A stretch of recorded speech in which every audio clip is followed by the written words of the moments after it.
First thing on the agenda is the Pledge of Allegiance. On September 8th, 1892, the Pledge of Allegiance to the flag first appeared in print. The simple yet eloquent words of the Pledge of Allegiance capture both the character of the American people and the principles on which our nation was founded. A diverse people, we Americans are united by what we believe. We believe in God. We believe that all men are created equal. We believe in freedom, and we believe in equal opportunity and justice for all.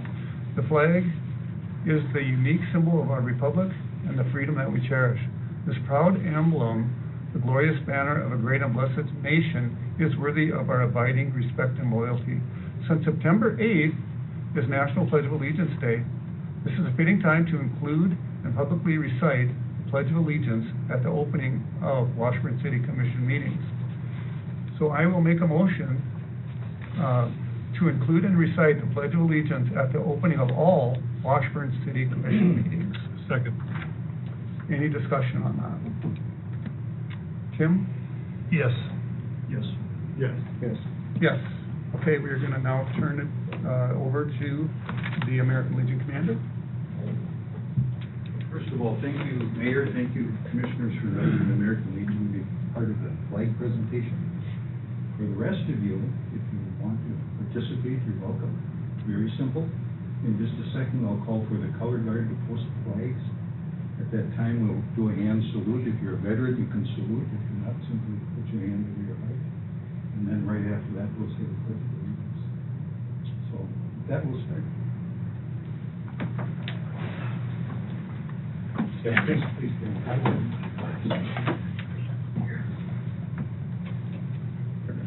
Color guard, post colors.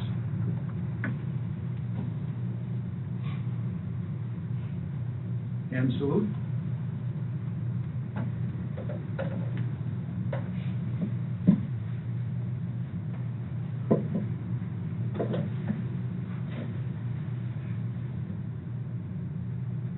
Two.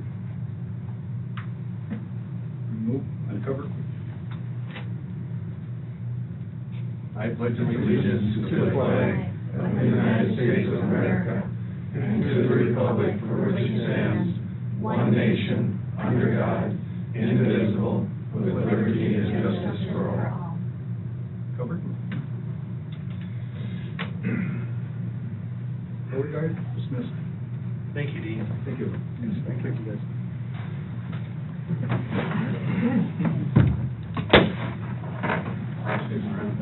Okay, special thanks to the American Legion and the Yes, thank Color you, Guard, guys. and for the nice donation of the flags Yep. for our community room. Okay, so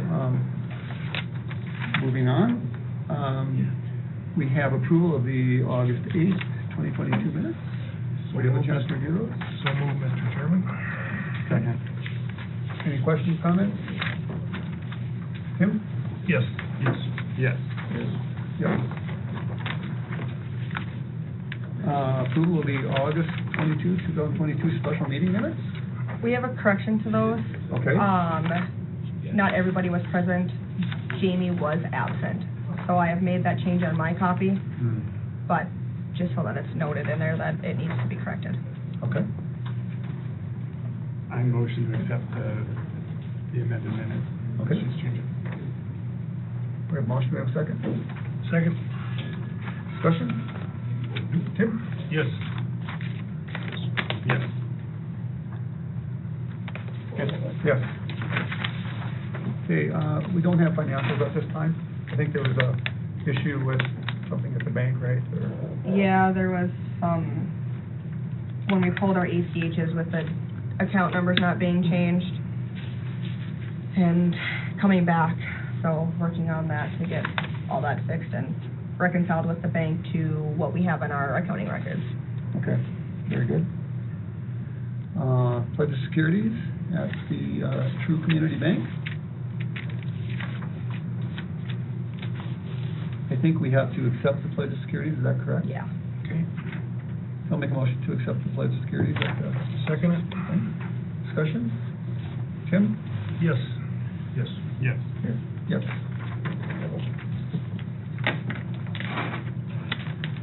Okay, gaming permit for the Catholic Church. They are doing a raffle, with some cash and some gift cards. They're looking at doing some kitchen updates and a copy machine.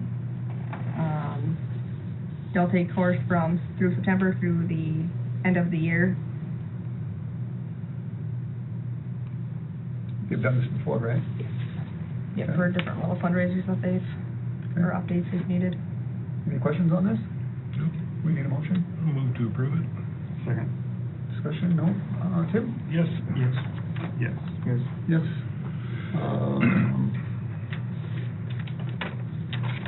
Mark Feisch, come on up, we'll grab your chair. Oh, man. I can stand, this ain't gonna take long. Okay. You know, but I'm just kind of, more as a citizen, but I'm the outgoing library board president, so, Okay. you know, this is kind of a mixed bag, I'm sure, you know. I've been a Washburn resident for about 40 years, and, or a little bit better. And I'm a little concerned about what's, you know, going on at the library, you know, and just with challenges to books, and it seems to me a little bit to come from within the library board, which by our library bylaws, you know, we're supposed to follow the ALA and only take in reports, you know, and we can take challenges and things like that. But, so I feel that just for me, and it's not a free speech issue necessarily, because I do support all the free speech, but I do think the portfolio that was assigned to Mr. Capip as the board, or his portfolio to the library, I feel he has some conflicts, and he has absolutely right to have all those conflicts, but maybe not as a board member. You take them in, you don't kind of create them. Create. Well, and our board member meetings haven't been, our last two meeting minutes haven't been accepted, they haven't been typed up, so I don't know that we really want to go in there, but you know, some of the comments made at those meetings would lead to, you know, a suppression of books and exchange of ideas and things of that nature. So, in keeping with an open library as opposed to a closed library being like a school, an open library by ALA standards, which is in our bylaws, for the, it says we strive to have differences in books, different evidence. Yeah. Okay. And that should be, I believe, supported by those that sign that agreement, you know. I don't like, myself, I don't like book banning, I don't like restricting, you know, those kinds of things, because it's a two-way street. I mean, you know, it's full of liberal books, it's full of conservative books, it's, you know. Okay. And, So. the board has a duty to review things, you know, I mean, expenditures and things like that. And they can have input on what's in the library, but, you know, at the end of the day, you know, the librarian picks it, and there is a challenge procedure. Okay. So, you know, I would like to keep the partisanship off of the library board and have it come into the library board. You know, I mean, if you have a challenge, is the way I see it as the bylaws, and I'm outgoing, you know, I'm outgoing president. And so, and we do have one special meeting that we have to, you know, finish up some business after the last special meeting, because we get left without a president. Okay. So, I mean, we will have another meeting, and we have to finish up the kerfuffle we're having, but we haven't printed any of the meeting minutes, nor have they been approved, you know. So I don't know that you can really speak to what went on. Is there a reason they haven't been approved or written up, or? Well, we usually approve them at the next meeting, Okay, and she is typing them up now. Okay. But okay. she is, they haven't been approved, so I don't know that you can really talk to what, Okay. was said. So basically, what are you asking us for? Well, I'm kinda asking if we might wanna consider, assigning the library portfolio to a different commissioner. And the reason for that is, exact reason for that is? The exact reason is that, I believe the current holder of that portfolio has some strong opinions, totally entitled to them, totally entitled to act on them. But by our bylaws at the library, the board doesn't do that. They follow the ALA, American Library Association, right to read, the, right to read statements, the Bill of Rights statements in the library is fairly standard, and with input from regional library and state library. So I just feel that the commissioner assigned from the city needs to help support that, free and open library. I have a quick question, if I may. Yep. Is your bylaws different than, like, the state or the national bylaws? No. Okay, so, I do have a copy of them. They are, they were, well, that's fine.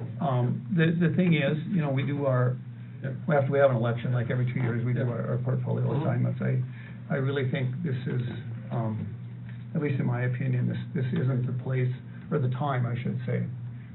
Maybe it's the place, but not the time. I think if there's differences, they need to be worked out on a board basis first, or at least try to work them out. I think that makes the most sense. I think it's kind of a drastic move right out of the bat.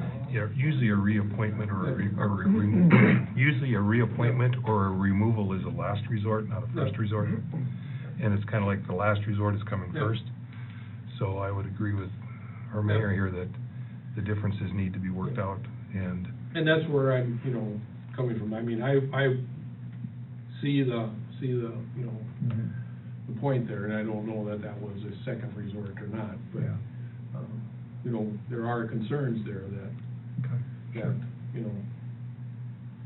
we'll follow the bylaws, Mhm. of the library. Sure, absolutely. So, anybody else have comments, questions? If you can't work out the problem, then what happens? then we come back here again. So, Yeah. Or it comes through Larry, who makes the appointments. And then, you said you're getting off the board, so you will be getting a new member, I'm guessing. So- Yeah, I think that's next on your agenda That is next on there. our agenda, right? Yeah, Yeah. and I don't know how, the library board did do some recruiting. I mean, as typically we have had in the past, because, you can put up a sign and unless you actually buttonhole people, Find a live body.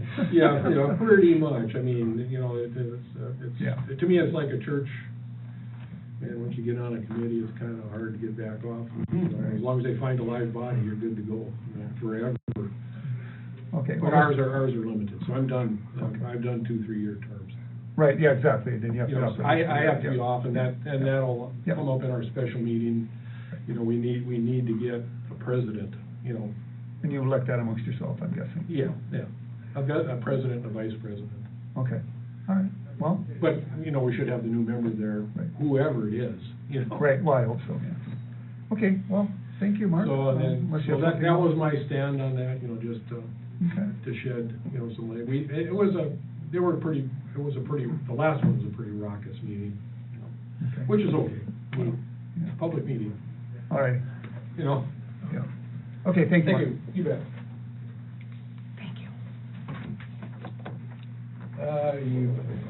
You need the, Yeah, Inquisitor chair? Throw it over there, that's fine, thank you so much. Okay, we got a library board appointment. I see that we have a person that wants to be on there. Generally, the way we've been trying to handle these is we know, you come to the city and then we put an ad in the paper, or the library board puts an ad in the paper for several weeks, just to see who's all interested. That way, everybody gets a chance to, you know, throw their name in the hat. And I really think that's the way it should be handled this time. Well, the past practice has been like there was an opening on the airport authority, so Yeah. there was an ad for that. There was an opening on the planning and zoning, there was ad in the paper for that. Yeah. So that the public knows that there's opportunity to submit your name. I mean, so the one that's in here, we can, you know, put in with whatever pool comes in. Right. And then the commission makes their decision, but at least that way it's open to the public. If someone else wants to respond, you know, Yeah. to it, Yeah. yeah. So I guess just in staying with practice with other boards that, you know, that we make appointments to, I think we should stay within that same practice, so. Right. So Chelsea, do we put that in the paper, right? Or do they put it in the paper? I think we probably should. I think I sent the last one in, Yeah, and I I think know so. the one that is interested, was planning to be here, but I'm guessing, assuming the meeting was 6:30, Right. not starting early, so she's not here, but just so that, I mean, she does have interest in it, just so that you are aware that she was planning on being here. Yeah, yeah. But yeah, I think I put the little airport one in the last time and ran it for 2 weeks. I think we need to do that. Right. Do you need that in the form of a motion, or is it just procedure that you go with? I don't think we've ever motioned to do I it, don't we just know. do it. Yeah, so, Yeah. anyway, that's our practice in Okay. staying Yeah. consistent with other committees within, Right, you know, that we make appointments to, so. okay. Do you want the letters of interest to go to here, or would you like them to go to the library first? Well, we're the one that appoints. We're the one that appoints, so. So, and that's the way it is, like the airport board and everything, it comes to us, Right. doesn't it? Mark got the last one for the airport and then sent it to me, but Oh, he I'm did. guessing they had the contact, I don't know, but, Right. Yeah. okay, Okay. 2 weeks? Yep. Publish? I would say to send them to City Hall, because if the decision needs to be, just like planning and zoning comes here, right? Yes, Yeah. yep. Yeah. So, Right. similar to that. Yeah, it's just a simpler procedure to send Okay. them here, so. Right. Okay, great. All right, thank you. Very good, thanks. I think they are here, they're on the hallway, Larry. Here's some version people. Yep. I'll grab those chairs.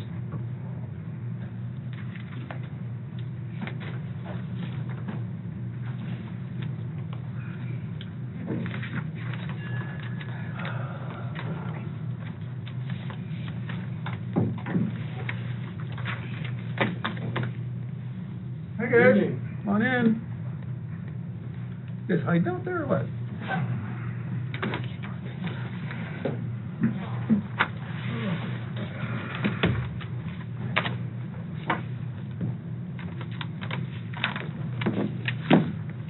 So apparently you have a little bit of an update, or?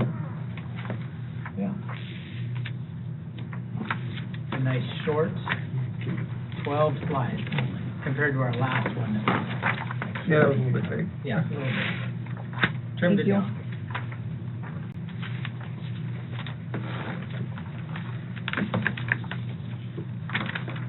Dwayne, were you gonna- So if you're ready, I guess when we left, you kind of wanted us to talk to FEMA and see if FEMA would transfer the grant, the hazard mitigation grant that you got from last flood, and the answer is probably not. And they also told us that you're kind of Washburn's kind of reaching the end of its rope time-wise with getting the grant that you got. We know that, yeah. And so that they basically, what my reading of Justin Mesner was, is that there's 2 other programs out there that they thought Washburn might be successful in. And one of them is the hazard mitigation program. You start from scratch and you use the new figures they got. Because what the basis for the problem is that they do a benefit cost analysis. And so with your original grant, that's way out of whack now. I mean, and so they might kind of wink and nod. They thought they'd give you the grant anyway because you'd applied for it so long ago. But if it was today, you wouldn't get it because the benefit cost analysis doesn't work. And it doesn't work for us either. When we use their spreadsheet that you have to use, it doesn't work for us either, even though the 2 figures are relatively the same. But Okay. so The two new programs they suggested was hazard mitigation grant or the, what's the new BRIC program that comes out. You submit your proposal, and one's got a 75% cost share, and the other's got a 50% cost share. And so that was kinda, what we left, the Department of Emergency Services with, that was kind of their recommendation. Okay. And that's quite a bit higher than what the original was, right? 75 to 50%. I'm not sure. So, yeah. That's okay. Yeah. So in terms of just looking at the slides, if you go to the second page, you know, obviously we're comparing your independent intake to using a portion of the new intake that we're building south of here as part of the River Valley Water Supply Project. The information for the independent Washburn intake was all provided by H-West. The information on the River Valley Water Supply Project was provided by Black and Veatch with some information supplemented by H-West, so they've been working on both sides of it, and I guess that's what we're here to discuss tonight. We did in our past presentation look at a range of flows to 200 to 1400. It gets to be so much data for you that it gets to be kind of overwhelming. Right. And so we just are going to present 450 gallons per minute today. Right. If you wanted me to pull out the other numbers, I certainly can do that, but we picked one number just to really simplify the analysis for you. You can nominate for more, you can nominate for less, but we picked one number. If you look at your independent intake, I think we gave this same slide last time, and I think we have a thorough understanding of what you're looking at there.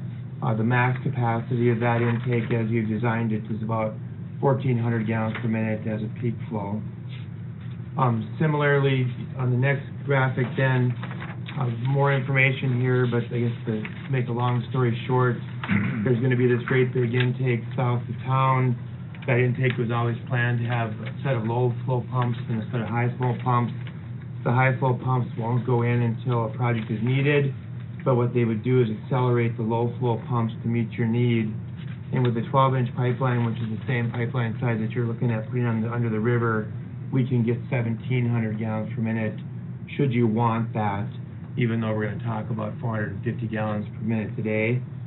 And given that there's a big project and then you're part of it, we'll reiterate that as we get into the presentation, some of the costs are like directly attributed to you, like the pipeline and the shell of the pump house that we can't use in the future, and then some of the costs are allocated to you, and that's where you're spreading those costs across the entire user base, and so your allocated costs end up being quite small compared to the dedicated costs, if that makes sense.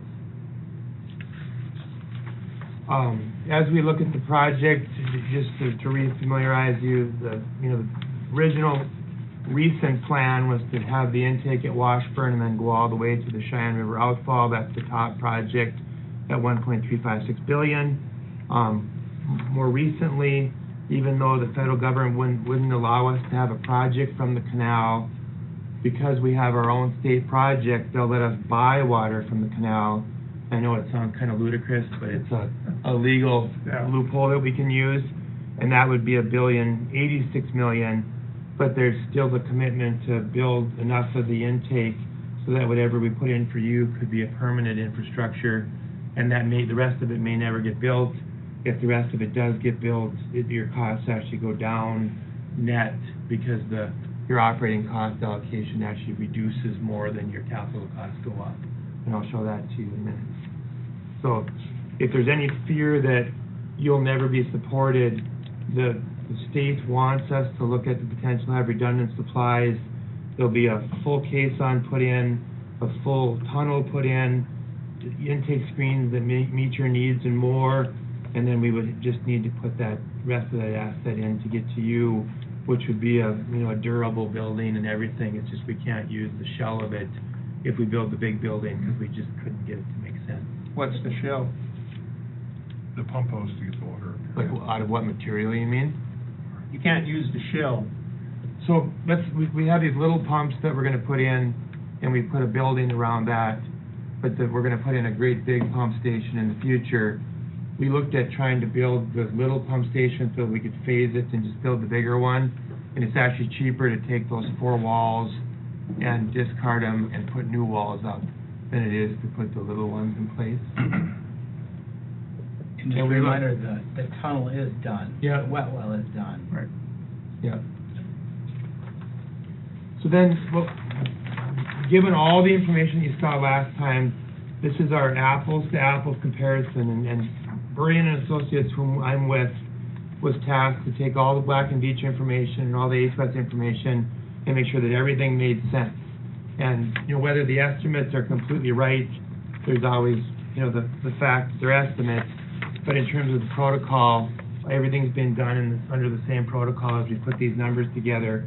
And so for the independent intake and working with Eric, it's our understanding that the most recent cost for that is $6.5 million in 2022 dollars, and that includes construction, a 15% contingency, and then engineering and legal, engineering, legal, administrative on top of that.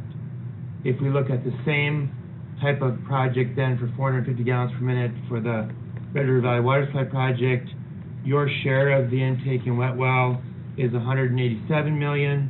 Your share of those initial pumps is $17,000.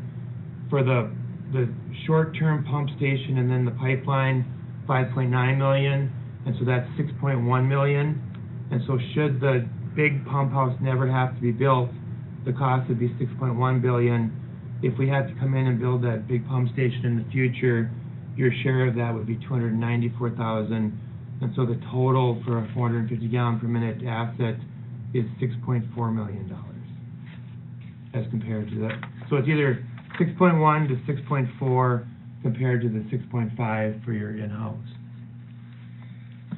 And not, you know, on the bottom numbers, it was too late to change anything, but we did receive some quotes. So in the 6.1 or the 6.4 number, we had a line item for the screens of $700,000. We just got quotes this week that would actually cut that down to about $100,000. But it was too late to change anything in this presentation, but So that 5.9 would be 5.3 then. correct. You're talking the screens in the river? Yeah, So we'd be responsible for the screens in the river just on our own? Just a little one. yeah, just a Well, they're- 10-inch with a stainless steel. But they're not in the river though, they're in that caisson, right? No. So our screens would be in the river? Yeah, so you have the tunnel that goes out to the river. Yeah. There's a 90-degree elbow that Yeah. comes up above the Yep. riverbed. We'd put yours, actually, they're being welded right now, even if you don't use them. 2 10-inch flanges on the downstream side that would stick up above the river. It's the same design, I guess, Same. Eric, that you have, right? similar, yeah.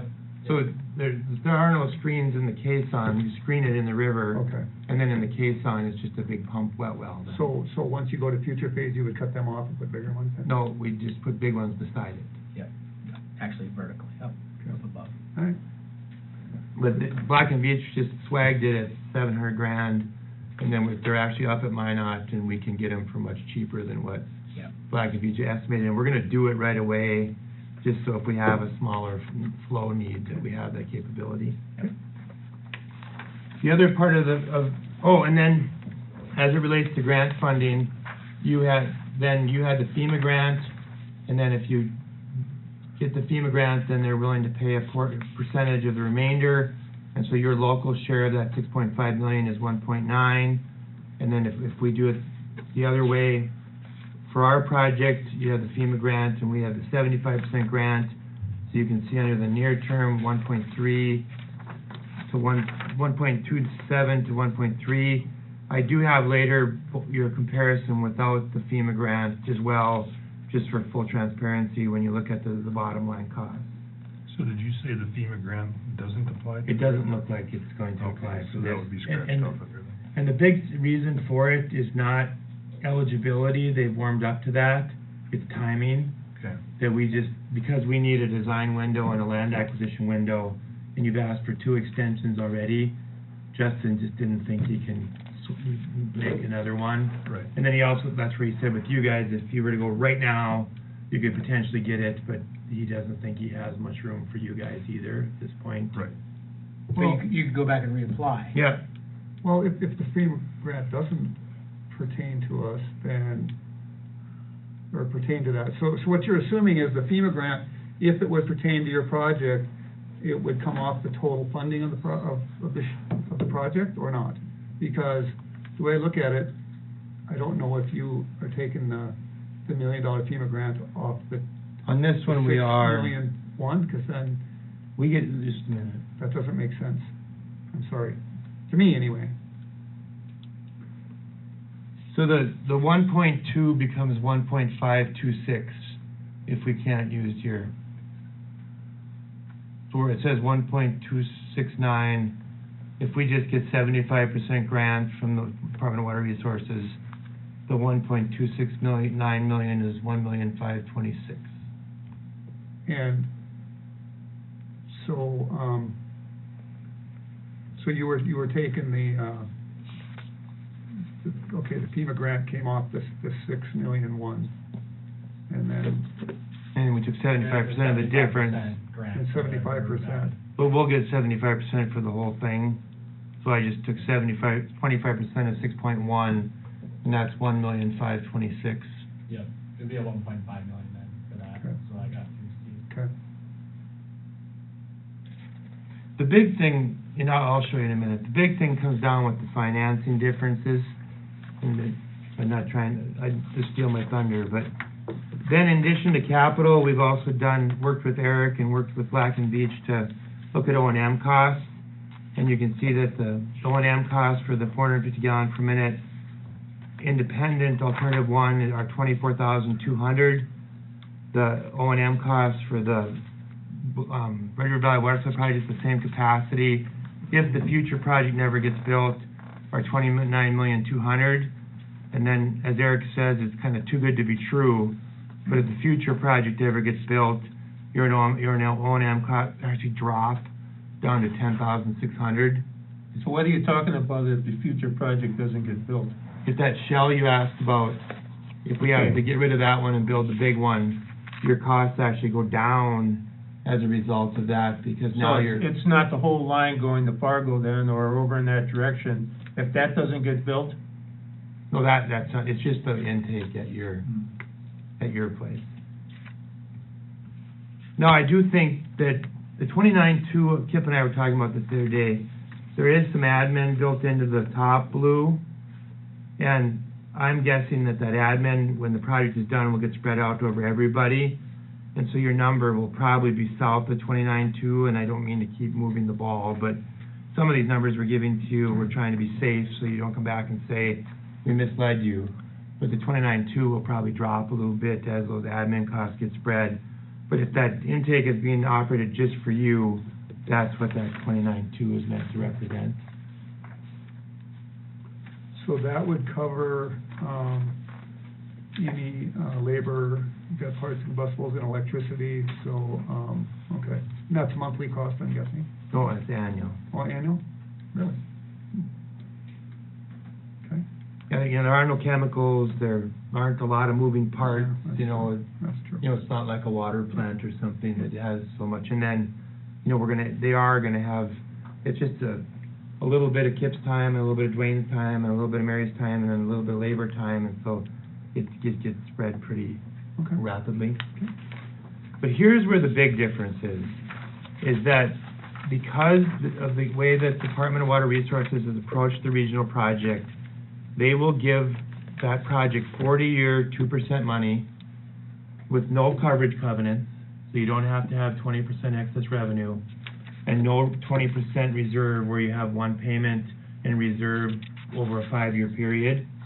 And so, and then for you, it's our understanding that the only thing your best program out there right now is the SRF program, and that's 30-year, 2% money, but that has a 20% coverage covenant, and it has a create 1 year of reserve in 5, which ends up being a 20% reserve requirement. And so if we take those two numbers that we had in the past, and this is the page with FEMA grant funding, I'll look at it without in a minute. The annual debt payment that you'd have to pay for 30 years at 2% is $85,800 versus $46,400 for the regional project. And then you'd have a 17.2 coverage covenant, a 17.2 reserve requirement, and then there's O&M that I just showed you on the previous page of 24 and 29.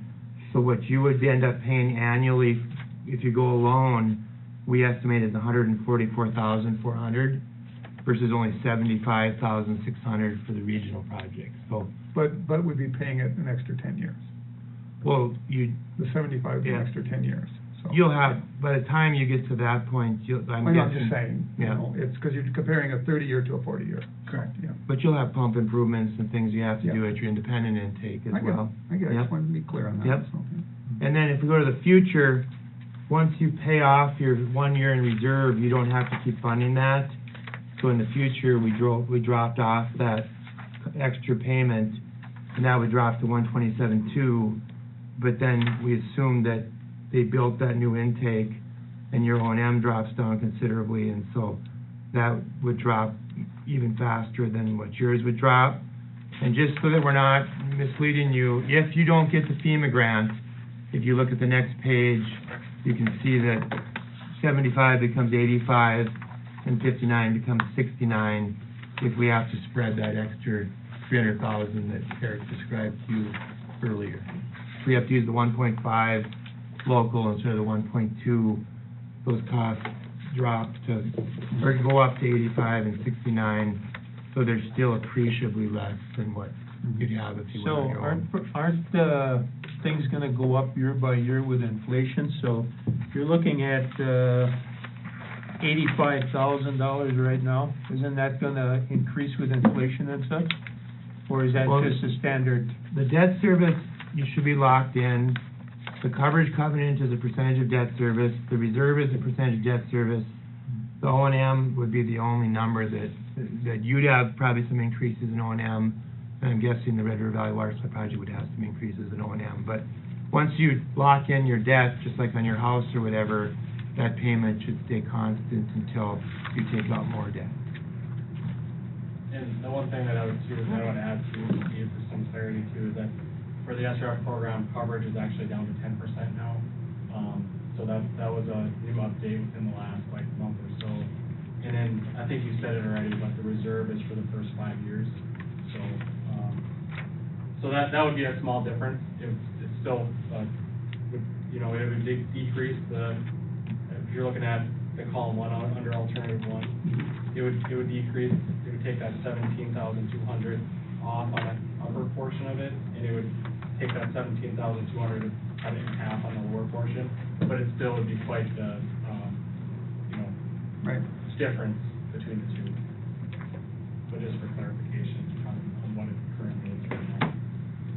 So you would subtract 34 from the total on the bottom? On the top, the 144.4, Yeah. I would subtract 17.2 off of that. No, subtract half of You that. take it to 8.6, right? Because the reserve, the coverage actually counts for the reserve as well. Oh, it does? It does, yeah. Oh, so you take them, so that 24 would go to 8,600 then? The 144 would come down minus the 17.2, and then the 127.2 would come down half of the 17.2. So it'd be 10% on the coverage on the future phase total. Since coverage is now just 10% for the SRF program. But, Okay.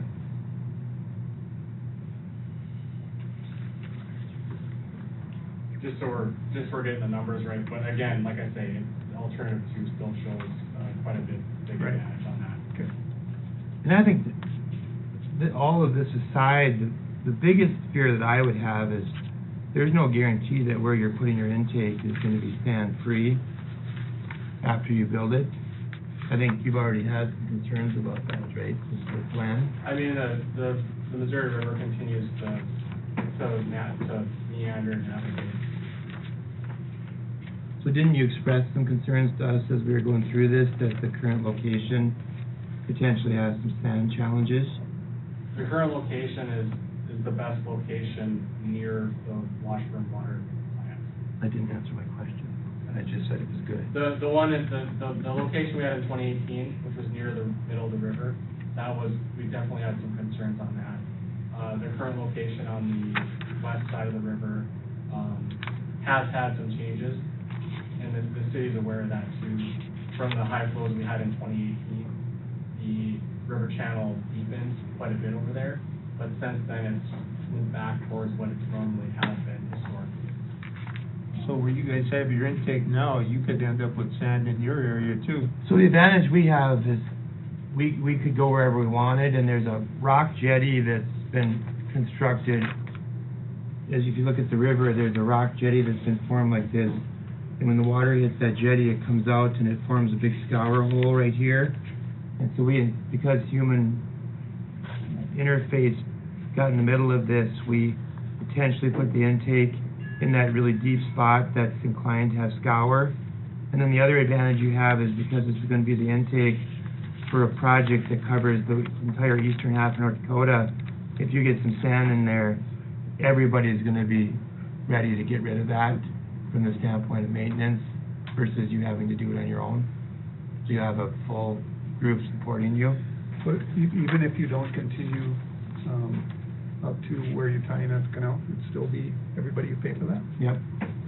even though they would not be using it? Okay? I'll give you those numbers. The 144.4 becomes 127.2, Yep. and the 127.2 becomes 118.6.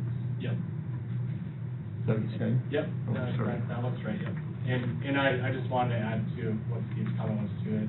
It definitely takes a lot of the risk away from the city, having that intake that they currently already have. And I think we talked about that, and that if the city has their own intake, it'd be all on them to dredge if there's dredging that would need to happen, versus if the Red River Valley project had to do maintenance on it, it would be everybody doing that's on the project, not just. So that is the risk level definitely is better on the city with that, considering that. And then the last page is just talking about the thing, summarizing what we went through about the Red River Valley Water Supply project is the lowest capital cost shared on a comparable size. The O&M costs are comparable and actually shrink if the full project is built. The debt service costs are the lowest by a long shot, which then creates the lowest present value or annual value cost. From a water commission standpoint, it limits the duplication where they have to pay grant money for you guys and then pay grant money to our project. It does allow for future growth because we think there's probably 40 cubic feet per second of capacity available in that intake should you want to serve industry in the region in the future. And the project will not jump over you and serve anybody retail wise. If there's going to be an industry served in this area, it either has to be served by you, by McLean Sheridan, or if it's far enough south, I suppose potentially by South Central. And then lastly, just what we just talked about on the Washburn independent intake cost. Okay, how long is it gonna take to build this line all the way over to the eastern part of the state? They're contemplating anywhere between 6 and 10 years. Okay, so during those 6 and 10 year periods, if there's sand that accumulates in front of this intake, all those other areas are gonna kick in and help us dig out that sand in front of your intake, even though they're not using any water whatsoever? Yeah, because that intake's part of the project. The NDOS solution to the canal would not exist without this intake south of town. So it had to be built. Sure So sounds they have like a to pipe take dream care to of it. me. Somebody's gonna pay for something that they're not even using. Yeah, they already know that. I talked about how the federal government says no to the canal. The way that we got around it is if we have an alternative to them, we can then buy water from them as an alternative. And that's allowed in the federal structure, even though we couldn't get it through as an independent project. But we can't disregard our own capabilities because otherwise then we lose our alternative status. Right. And I know Eric said this sounds too good to be true. There are parts of this that are very advantageous to Washburn. So I have a question. This is more like on the route into the city. So originally you had a short route and a long route, and I think the last estimate you gave us was only for the short route. So it really doesn't matter in the end whether we go the short route or the long route, because if we go on the short route, the cost for the interfaces on the streets and things and increase our unit costs. And so if we go around, it ends up being lower unit costs. And so with the numbers we presented in here, when I looked at it, it was insensitive to which route we used. So, you know, we never really did have a route that you were gonna take, like from there to here. You know, if you go through town, where's that gonna go? If you go around town, I mean, what, you know. But we are just at the concept level, right? And so Well, I as we know, do the preliminary but- design. But we're kind of at the point where we kind of need to know some things in order to make a decision, you know? So, I guess adding to what Larry said is that I don't know whether, you know, I took over for Colin, but I was in some meetings for Colin beforehand, so I don't know if I have been in every meeting with you guys or not. But it's been, and I'm just being honest, for me, it's been very confusing, and it hasn't been very straightforward, including right now. I would like to see a route, because I have concerns over where the route's gonna go.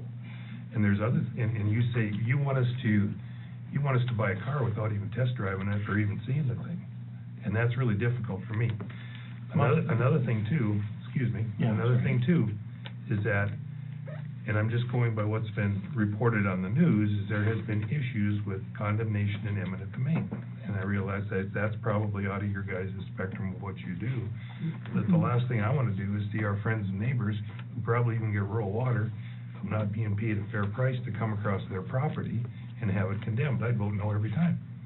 So, I mean, when I look at this, yeah, it looks great on paper, and maybe it's even, you know, I'm not questioning your calculations, but I have a number of issues, you know, and questions that nobody comes straight forward and says, yeah, this is where the route's gonna go, or this is where this is gonna go, but, and you want us to okay that. But there was a point where you had an intake in the middle, and then you had an intake on the west side. And I'm talking bear about- with me, I understand. But if you guys say, we really like this option, dig into it, then what the group is gonna do is they're gonna dig into it, and you'll get exactly what route you're gonna have. We know which landowners will impact, we'll reach out to every one of them. But we're not gonna get that big user base to go do all that work if we don't know if they're interested.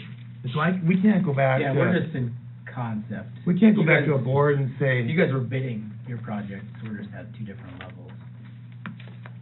Yeah, we're totally get what you're saying, and there's no way we wanna be the bad guy either, and some of that stuff you're seeing in the press is rhetoric, because they hired that fabulous attorney from Bismarck that knows that on a condemnation case, he gets 100% of his fees paid for by the condemnee. Mhm. And so what he's figured out is he can go to all these landowners, and they can incite as much trouble as they want, because they're not out anything.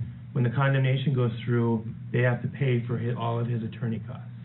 Well, that I don't know, but that's. Yeah, we could sit here for an hour and talk about Yeah, that. that isn't even the subject. I'm just saying here that there's just so many variables. But if you have a route that you prefer, you know, we'll hone in on that. It's just, you know, we had the route around the outside. You know, we don't know those landowners like you do. If you think that around the longer route is the better one, because we had better landowners, we'll pursue that. Then we had a route where we go and we sneak into town, and then there was even a route that looked along the I-83, so it's probably worse than what you said. It's probably 3 routes that we looked at. But we're buying into this project. You should have an idea where this line is gonna go before we can venture into this project. You should tell us if the 2 alternate routes or 1 alternate route or something, where this line is gonna go. So all we did is, we did a couple, like Steve said, 2 or 3 different routes to get at the cost, because we knew that you guys were gonna be looking at the cost. Because if we were not even in the ballpark, we're, Right. you know, we're not gonna even go any further, Yeah, and I- right? So we were and I getting see at your the point. cost. So if we, like Steve said, if there was one that you guys liked, we can give you a recommendation, but at this level, we just weren't there yet. Right. So, and from my understanding, sitting in, I think, at least 2 other meetings, is that we pay for a line we don't even own, correct? I mean, Well, you can, if you really wanna own it, no, but I'm just. I think we could go back. We're not and- saying we want to own it, we're just asking a question. Yeah, answer the No, question. no, I So- think- yeah. So is that right? Yeah. I mean, it's a question, Right. let me put it this way. So if we pay for it, who owns the line?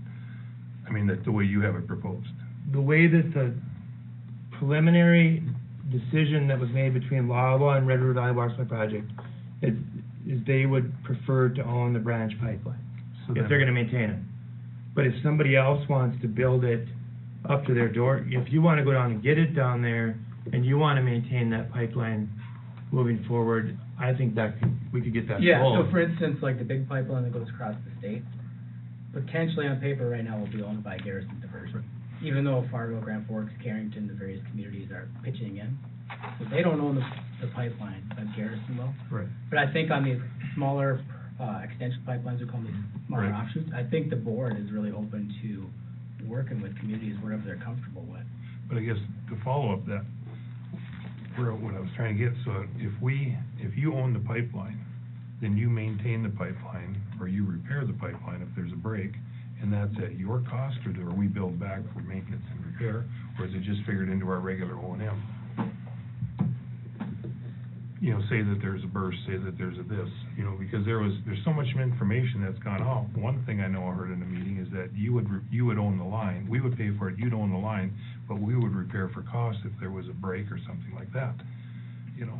So I mean, that's, Is that I mean. true? Is that what it is? I mean. Yeah. If we sound, you know, we're two engineers and a manager, we're not the board. You know, we've been and I don't mean to sound evasive, but I think that's a question we probably should go back and ask, because, you know, we don't, if you're saying we're interested and you have these three questions, I think we should go back to the boards and say, we've got these questions and we'll put it in writing exactly what the answer is, because I just don't know, you know, you're gonna be the first user. Mm-hmm. And so with that, there's supposed to be 30 other branch users. If those branch users were all here at the same table, you know, we'd be able to get those answers. That's one question that I hadn't considered. I know you asked it before, but we have not gone to the board and said, what happens under this circumstance? Because it was discussed Yeah, I at know another it. meeting, Yeah. and we still don't have an answer. for Yeah. it. And maybe to put it another way and try to simplify it too, is what the city's kind of really looking for is what would it cost them price per 1,000 gallons for water? And if the city would wish to use their current intake the majority of the time, because the majority of the time their current intake does work, but say 1 or 2 months or 3 months out of the year, they want to pull water, is there a price that the city or you know, somewhere in the ballpark of what that price would be per 1,000 gallons, so the city can kind of understand and get their arms wrapped around it, maybe simplify Well, it. I think that of those three cost categories on if you go to slide 8, the first two are gonna be fixed, right? So electricity would be the only variable element to that. And so if you took 2/12 of that, you'd have a good sense if you only wanted to use it for 2 months, right? Yeah, I'm just trying to simplify it so they can kind of get their arms wrapped around it, what they can expect to be paying. Well, barring the question that you've asked, it's a fair one about, breaking of a pipe. If you ran 450 gallons per minute all year, it would cost you $29,200 from this project, Okay. for O&M. Barring the break of the pipe. Right, and I got it. Okay. So Yep. And I don't know, that may not be appreciably more, but I gotta check it I would out. have to look at the same, I think it's a great question, but it'd be the same thing. If you had a leak underneath the river on your pipeline, you have to fix it and pay for it, right? Yeah, but we paid for the line, we own the line, everything, you know, so, Yeah, I mean, you still have to pay for the labor to go out yeah. there. I guess Pay for the I'm break. probably more frustrated about the lack of information that's been coming our way. You know, we discuss one thing in one meeting, then the next one comes and there's still not answers there. We gotta go back, you know, so I apologize. Fair enough. But I apologize for the frustration, but it just hasn't been a lot of clarity. Yeah, you know, we're definitely, like Steve said, this would be one of the first offshoot users, so we don't have all the fine print worked out. So is there an estimate of how much that line is gonna run us if we take off of yours running it to Washburn? Is there an estimated cost what that line's gonna cost? Yeah, that's in there. Yep, that's that cost estimate. Just for our line? It's inside the cost estimate, just, which pipeline? The 12-inch going from, From your tap coming to Washburn, how much is that line gonna cost? let's see if I can find the line item for you. just that one piece. So that one's 31,000 feet, this one's 45,000 feet. You know, anywhere from 1.4 to $2 million for 12-inch pipeline installed. From the tap all the way to Washburn. And that's just one line item, that's not counting that's not counting the horizontal drills And the boring underneath the Right. two creeks and such. yeah, I mean, I have 2 pages of engineering estimates to answer that, I just, So what are the total costs? You figure about $7-8 million? No, that's the That's the 5.9. 5.9. That's 5.9. That's the 5.9. That's the. The 5.9 Okay. includes the shell of the building that we can't recover. Well, it's 5.3 now, but the intake, the little piece of the intake for you, screen, and then the pipeline to town with all of its appurtenances.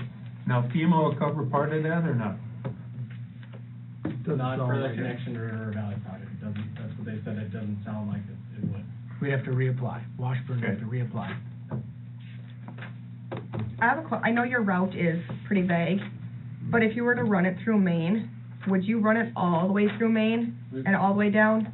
The plan was to not run it through Maine. There was a plan, you wanna look at them as a through-town shorter route that would not be going across Main Street. And there was a around-town longer route. And that's where Kip was alluding to the different pipeline lengths Yeah. between the two. Then there was one at one point I saw One- one along 83 that went down too, and so there's a kind of a hybrid in between those two Yeah. as well. Yeah, so, and like Kip and Steve were saying earlier, they needed to look at least 2 different routes to show what the cost difference would be, because in one, you're probably gonna have more restoration costs, the roads and stuff, but you have a shorter, less pipeline cost. In the other route, you'll have more pipeline costs, but less restoration costs with streets and stuff. And what I'm saying is, when we looked at all 3 of them, the cost was about the same. Well, I'm just wondering how tore up my Maine would be It was- down we here dropped for, down that's several- my concern and We for dropped everybody quite a else. few blocks for low main, Yeah. right? But you guys would definitely be in charge Well, that of too. which route you would wanna go, you'd Yeah. have a say in that. Tear up this whole area so I can't come to work. Can I ask you a question? You're pulling off this hybrid one here, potentially you're gonna pull off the canal as well, Yep. and then you have that. Is there any way a guy could find a route kind of closer by us and then just tap off and tee off for us up here? Does he go, We'll get it out the canal. oh, no, as you're going up to the canal? Because this hybrid here? Yeah, we can't serve you off the big pipe though, Oh, because that's gonna be designed to transmit lower pressure, high volume, whereas yours is gonna be designed to dial it into your intake. So even if we build, you'd asked that question, I did get an answer on that one, even though I didn't get an answer on the other one. If we build the little pipeline, the 12-inch to you, we will run that 12-inch off the intake long-term. We won't pull you off. As the pipeline gets closer to town, we won't pull you off. I did a check on that. or if you found a route and put that same R pipe in your trench to kind of save costs or anything like that, or? But that's gonna get built way at the end, whereas the other one is a near-term thing, and so I don't think we'd have the luxury to do that. Do you guys have a schedule in mind at all, what you're thinking? Fair. Yeah, like 3 Don't years ask that, ago. don't ask that question. 3 years ago. I guess what I would say, for the city, if they let me, is, you know, their funding right now, they have the FEMA funding through next spring, and they have the, State Water Commission funding through, the summer of 2024. So that's kind of why the push and stuff on these, 2 options was, made, so that we make sure that we're doing something to, if we're gonna do a project, we gotta do it while this funding's still around. And unfortunately, the costs just keep skyrocketing. I mean, you know, I think the estimates have gone up $1 million since last year. So, I mean, you know, I'd rather have mine than yours, because mine's above ground and yours is going underneath the river. And so if I had to pick an estimate to worry about, there's a lot more guys that can construct a pipeline to town than there's people willing to drill underneath the Missouri River. There's been people that don't even bid, but people that bid those that haven't even got a bidder on those jobs.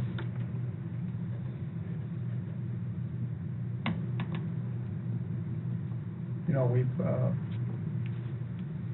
mean, when was it that one we were gonna put on this side of the river? That was how many years ago? That was the first that was like, goal what, of the 18 plan. or something? Yeah, we were going to, have it on the same side. Right, and that was like, what, $3 million or something, and now we're. That was a lot less because we weren't boring underneath. Now it's like 6.5, and then that fell through because the water, or the sand, overtook. Yep. And then, Blue Flint, came in and said, oh yeah, we want water. I mean, all the time and money that was spent on that, and they just said, sorry, we're done. So everything's just been pushed off. We need to, figure out something and go. I mean, or do nothing. One or the other. Tour that infrastructure down there Sure. at some point? We'll look at Oh, for it. sure. I can give you my, I can't give you my card, but I can give you my number. Sure. I didn't bring my bag, sorry. Yeah. The tunnel, the pictures of the tunnel might be more. 701-652-5736.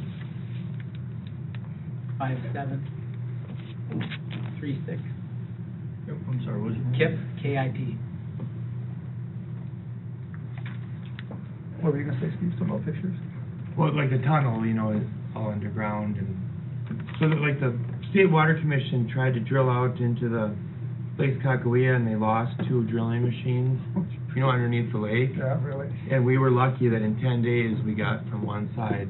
Yeah. There was a lot of worry about rocks and other things, but that's all done. It's just that you'll see the caisson out in the river that they drilled to, and you'll see the caisson on land that they drilled from, but you'll have to imagine this 72-inch tunnel underneath there. Sure. Yeah, I worked out there a little bit, so I kind of. Okay. I've seen it a little bit. so. Yep, okay. I didn't need to be. Do you have any, given your frustration on questions, are there others that we need to get back to you on? I guess I think I still have your, do you still have a card? I think I have it at home, so. Yeah. Thank you. So if we don't get the FEMA funding, how much is it gonna cost the city then? So that's the last page. The page 9, 810, is what the costs are without FEMA. Which is? $85,000 in the near term, with the potential drop to 69.1 in today's dollars if that future project were built. As compared to 127.2 for the first 5 years, and then 118.6 for the remainder up to 30 years, and then things will change as you get from 30 to 40. Are you talking about O&M, or are you talking about the actual figure of the pipe? I'm talking about actual figures. He was asking the actual figure, which would be. Well, this has all of it in there, because you're paying the debt service on it. This is what you're gonna have to charge your customers, right here. But we'll You let say that, 1.5, or 1.5 million. is what you're versus 1.9, if you do it locally. But the 1.5 gets, that note won't be your note, it'll be Garrison's note if you let them own it, and then they get more attractive financing than you do. So the total cost in 1 year, or is this a monthly or? Annual. Huh? Annual. Annual payment. So our end of it would be 85,000 a year? Without FEMA versus 127.2 if you stay on your own. And this would include the line and everything, Yep. and the O&M, and the connection point off your main line coming into Pump Washburn. station, electricity, the whole 9 yards. So that would be 85,000 hard to cost every single year. Yep, versus 127.2. And that would include the loan payoff and all that. Yeah, the only thing we don't know about is if you had a catastrophic break, who that's gonna be charged to, and we'll get back to you on that. Right, and you said that would be 40 years at 2% then, correct? Yep.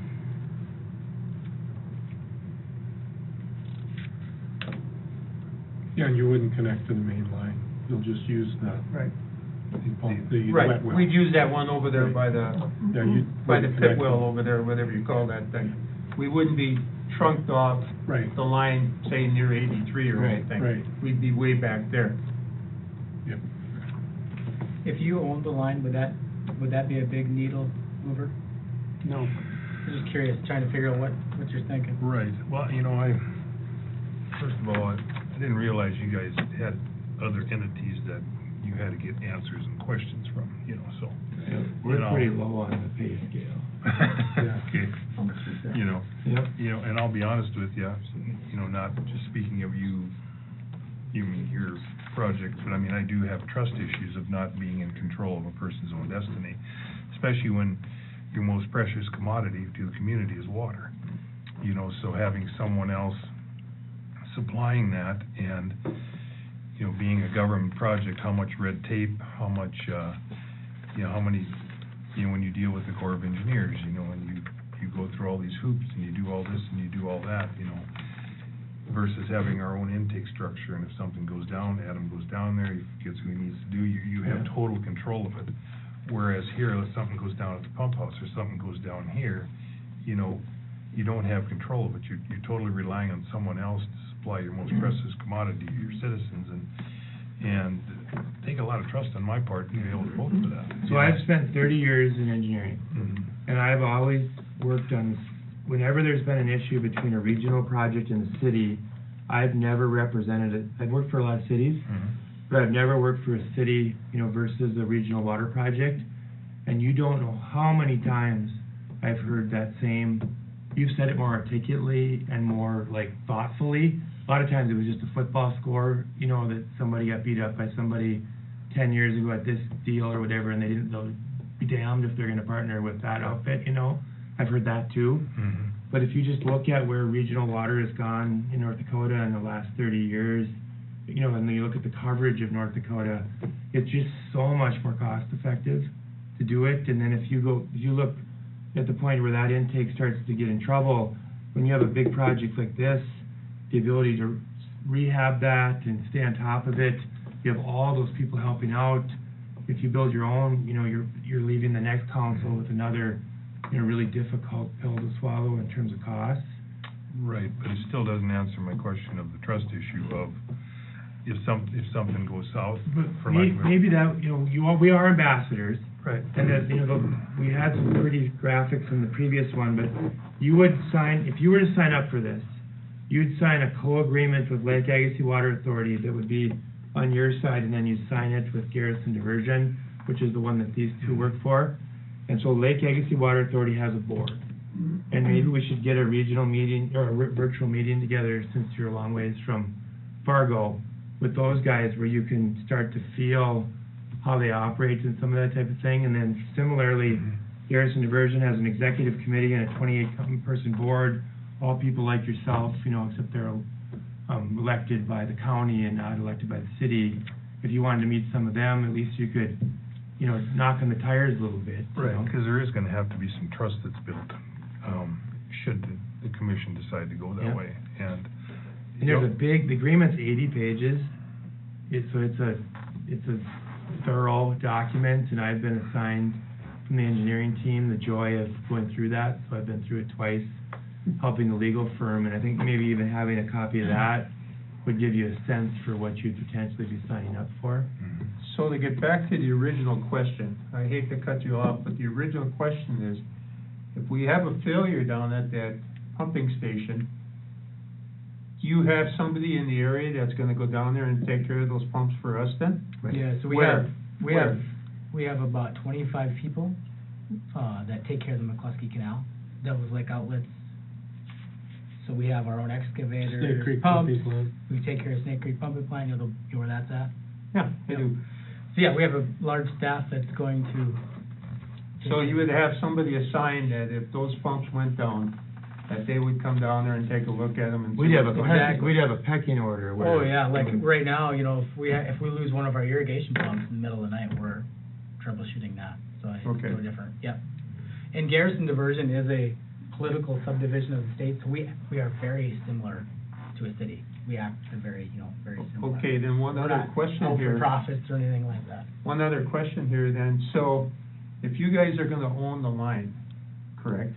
When we built this line, if we built this line, are you gonna have inspections on it to make sure the damn thing's not leaking? Well, for sure, can you imagine this $1.3 billion project? Yeah, we'll have to have all sorts of inspections, correct? I think he's talking about our line. I put it all together. Why would we treat one line differently than the other? So what do you mean by pecking order of repair? I think maybe you use the term.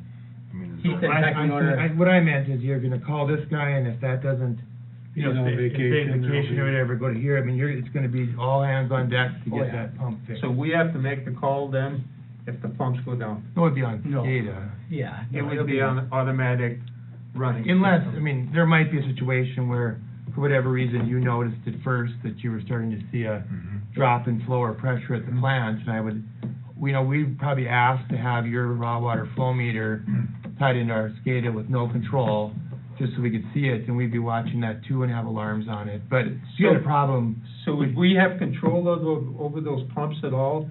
Or do we have control over the amount of flow that comes in the Washburn? Or is that all regulated from Garrison Diversion then? well, it would be set up so that as you call for it, those pumps would just ramp up. Yeah, or beyond go down demand, there. whatever your demand, whatever your treatment plant. So we wouldn't have control of it if our plant has to go up and flow? We have to call you to No, call? that's all automated. Automatic, yeah. That'd all be Okay. on SCADA with variable frequency drives and.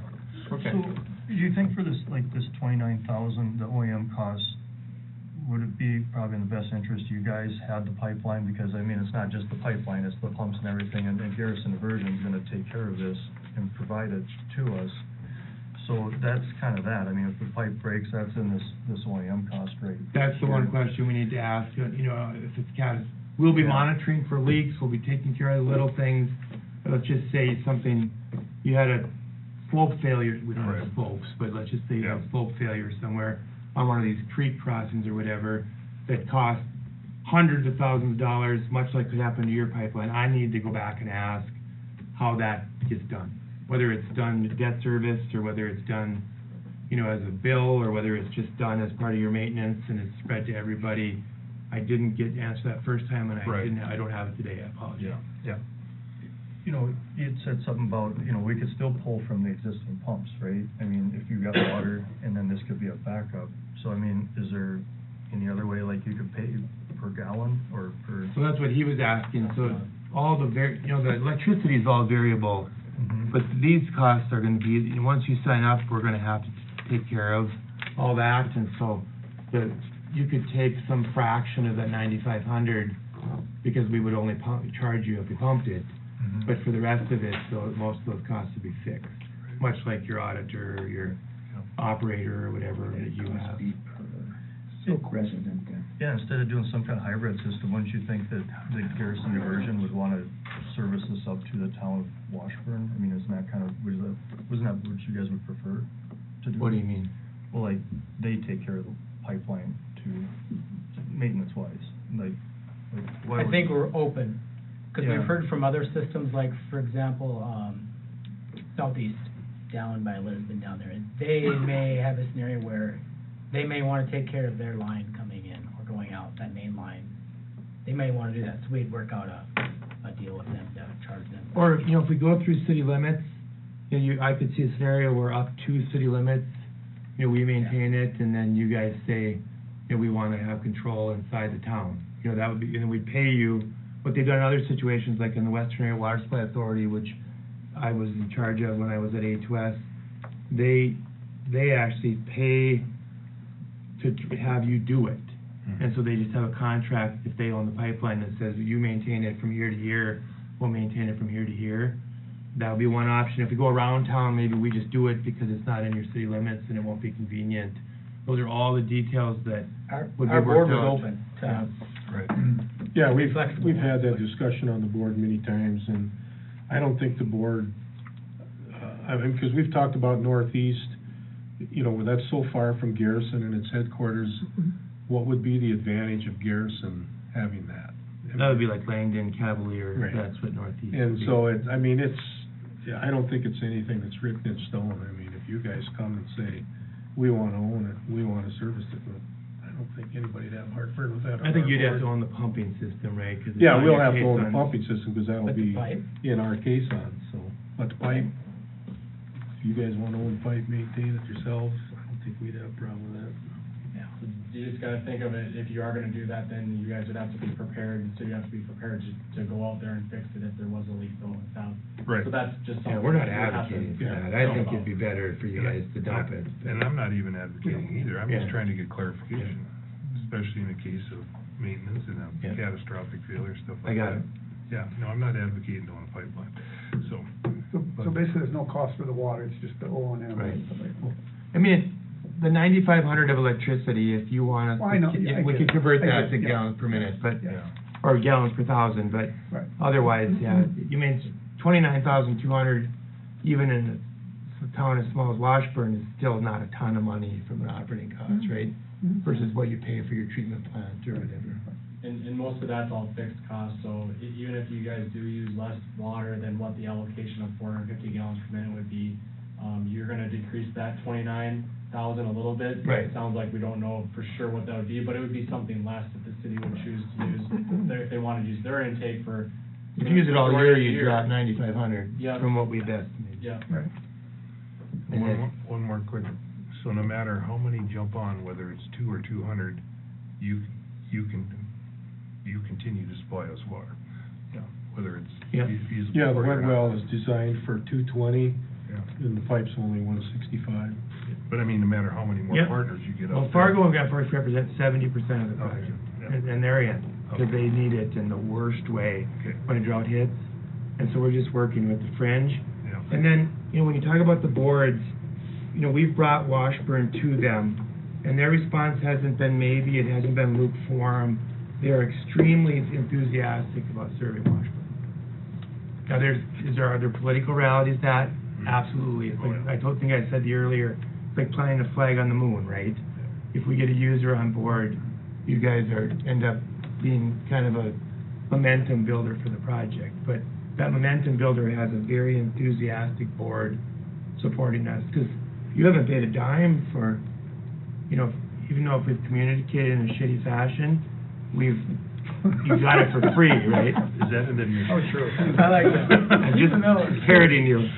But if we've done that, at least we've done it for free, right? Good. That was gonna be one of my comments, that, as far as providing information and continuing communication, you guys have really stunk on it. It was bad.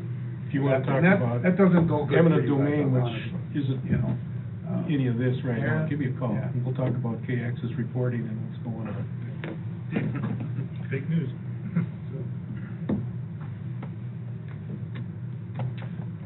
Yeah, So- we're kind of Go ahead. on new ground, that's Yeah, why. I get it.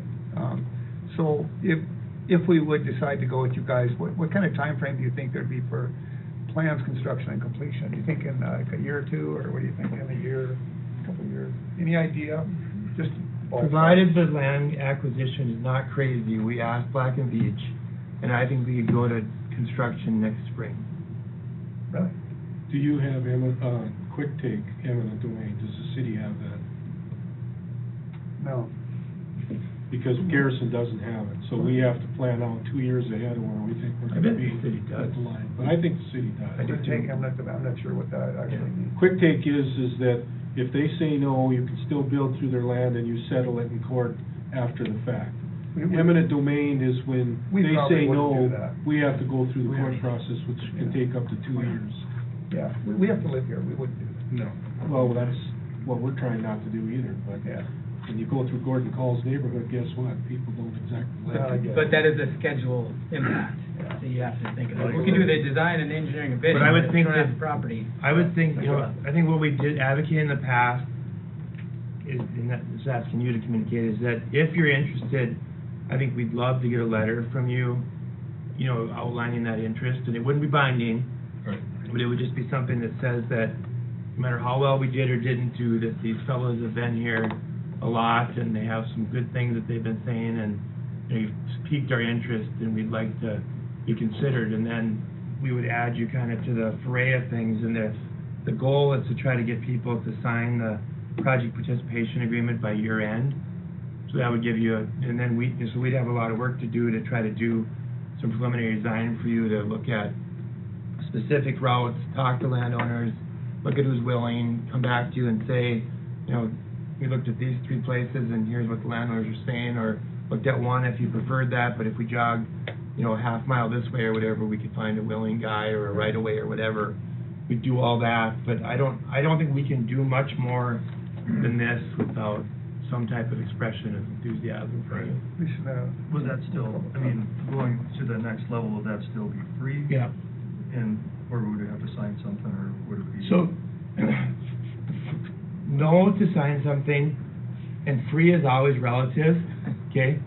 There's been some study costs that have been paid over the years to get where we're at. And With when the entire project. For the entire project. And so when they do the final debt service, those costs are gonna get put back on anybody that came into the project later. But they're, in the scheme of how this all works, they're insignificant. And so I'm not being evasive at all.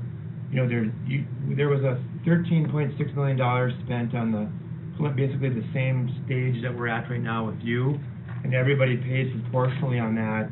And it was a 90-10 grant. So only 10% was local and 90% was, and most of it was paid by Fargo, the next most was paid by Grand Forks.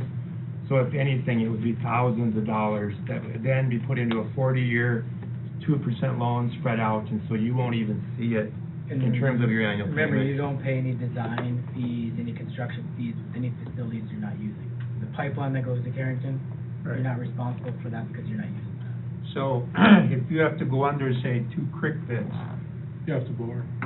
so you have to get a hold of the DNR to get approval to go under those things? No.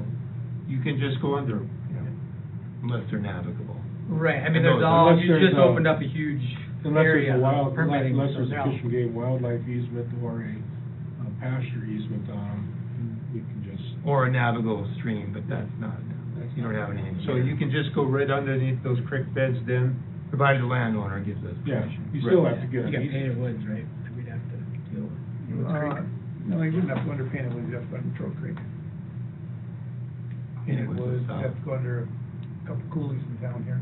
Painted Woods is still south, right? Yeah. Painted Woods is south, right. So what is our percentage of shared cost? What is that percentage, do you know? Did. I remember it. It was like 0.0024%. Yeah. I was gonna say 0.02. From that percentage. I can get back to you on that. I don't want to misquote that. I had it in the more elaborate presentations, and so, So if, let's just say, down the road, if some of your systems opt out, you know, before it gets to Fargo or whatever, so then our percentage is gonna go up, correct? ever so slightly, yeah.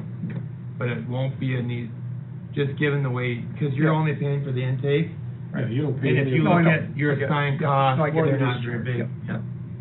Yeah. And their own line going into Washburn. But that part, Right. just, Yeah, that's. That's The 106 and the cost, that 5.9. right. Because there's, whether we get 100 users or 10, that's still 5.3 now. How many users do you have? Right now, we have Right. 30. 30. And it's technically 35, another confusing thing. South, or East Central is now Grand Forks Trail, and Larimore, so 3 of them became one. Okay. And then North Valley merged with Langdon, which also picked up the city of Langdon, so 3 became one, and so we, Okay. and then Fargo now serves all of West Fargo and the urbanized Casserole Water. So it's the same 35 that started, and then we do have 6 that have said potentially no, or have quit communicating, and they only represent 5 CFS on the entire Okay. 159.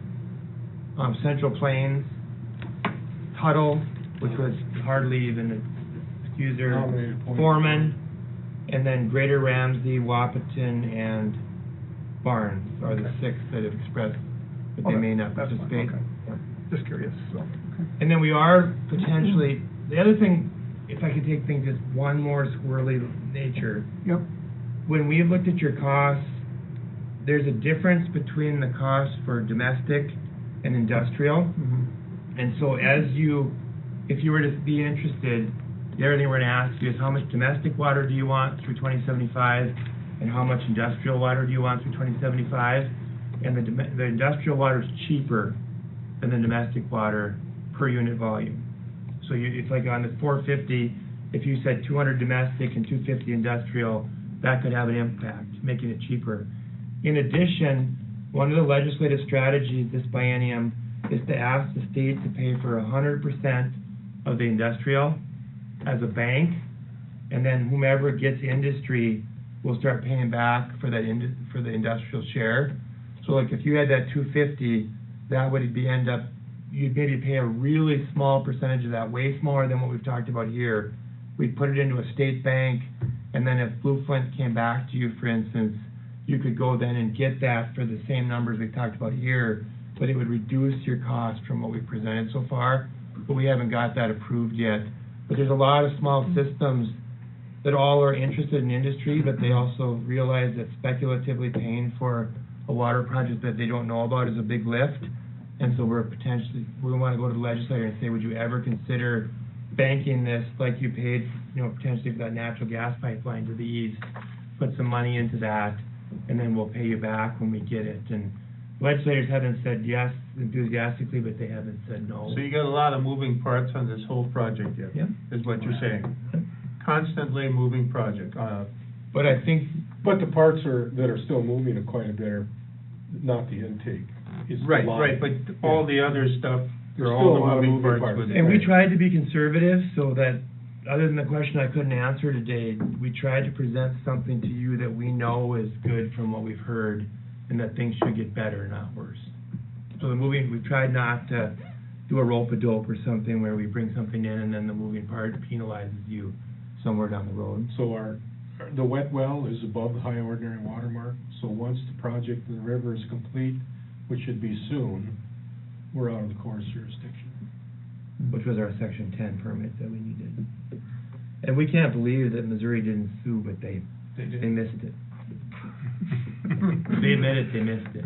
So they'd love to have us do a do-over, because they sued on another little part of the project that had nothing to do with you, but they missed that one in the scheme of things, and now their statute of limitations is over. The state of Missouri. Yeah.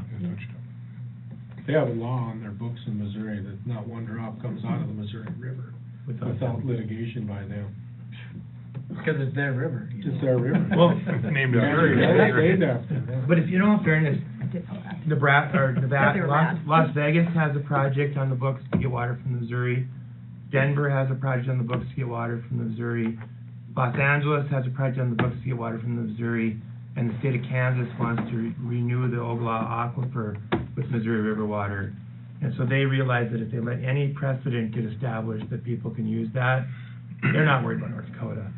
They're worried about the precedent we set with those big guys. Yeah, but all this water is coming from one direct source, technically speaking. So when that source starts dropping in level, so does the Missouri River, correct? Right? Yep. All right, we're getting off on a tangent a little bit here, so, any more questions? Anybody? I know there's at least two, if not three sides to every story. So when I said KX News, that's all I had to go with. So, And Dwayne, you guys did talk, I think you guys might have mentioned it earlier, We- but just to recap, with Department of Emergency Services, there's a chance that the city could apply for other FEMA funding. Right. That could maybe make it, The hazard mitigation grant And the program. brick- and the brick And the brick funding. program, they could apply for both of those and probably be cheaper than, Yeah, if we can get Better than we can the get low. better What's FEMA that money. second one called? what's that? What's that second one called? Brick, Brick. BRIC. Okay. What they recommended is go for brick, which Thank is you. brick is nationally competitive. If you don't get brick, then they think they have enough state money to, you get 75% grant if you go with brick. If you get HMG, they think they can only get 50% for us. But they probably have the 50% money.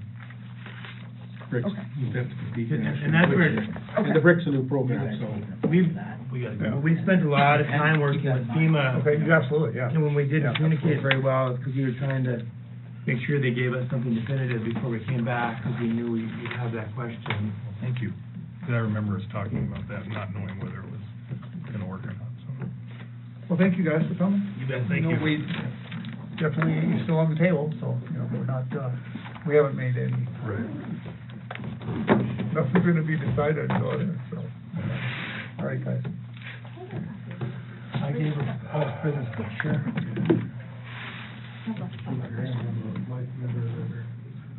Thank you. You bet. Tried to save it right back up.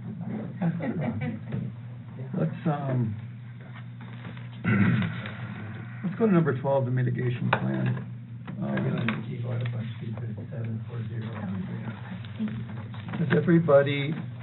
Has anybody reviewed the mitigation plan? Actually, to be honest with you, it was quite interesting. It's been about an hour and a half on it. I did too. There were a couple of mistakes that I Yep. called Noelle on today, and Yep. she fixed them. And she was very thankful for, Mhm. Thank you. doing that. Thanks, Yeah. Ray. But yeah, I found it pretty interesting, so. Yeah. Very interesting. Yeah.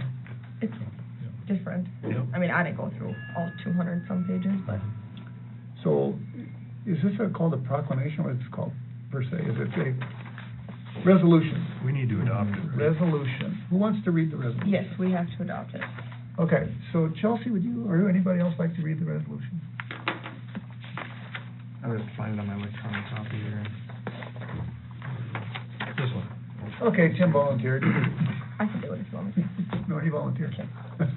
So, it's the McLean County Multi-Hazard Mitigation Plan, whereas McLean County recognizes the threat that natural, man-made, or technological hazards pose to people and property within our community, and whereas undertaking hazard mitigation actions will reduce and/or eliminate the potential for harm to people and property from future hazard occurrences, and whereas an adopted multi-hazard mitigation plan is required as a condition of future funding for mitigation projects under multiple federal agency management agency, FEMA, pre- and post-disaster mitigation grant programs, and whereas McLean County participated in the preparation of this plan in accordance with the Disaster Mitigation Act of 2000, and whereas adoption of the McLean County Multi-Hazard Mitigation Plan demonstrates the commitment to hazard mitigation. And now therefore be it resolved that the City of Washburn adopts the McLean County Multi-Hazard Mitigation Plan. So we need a motion I'll to, move. She read it, I'll move. okay?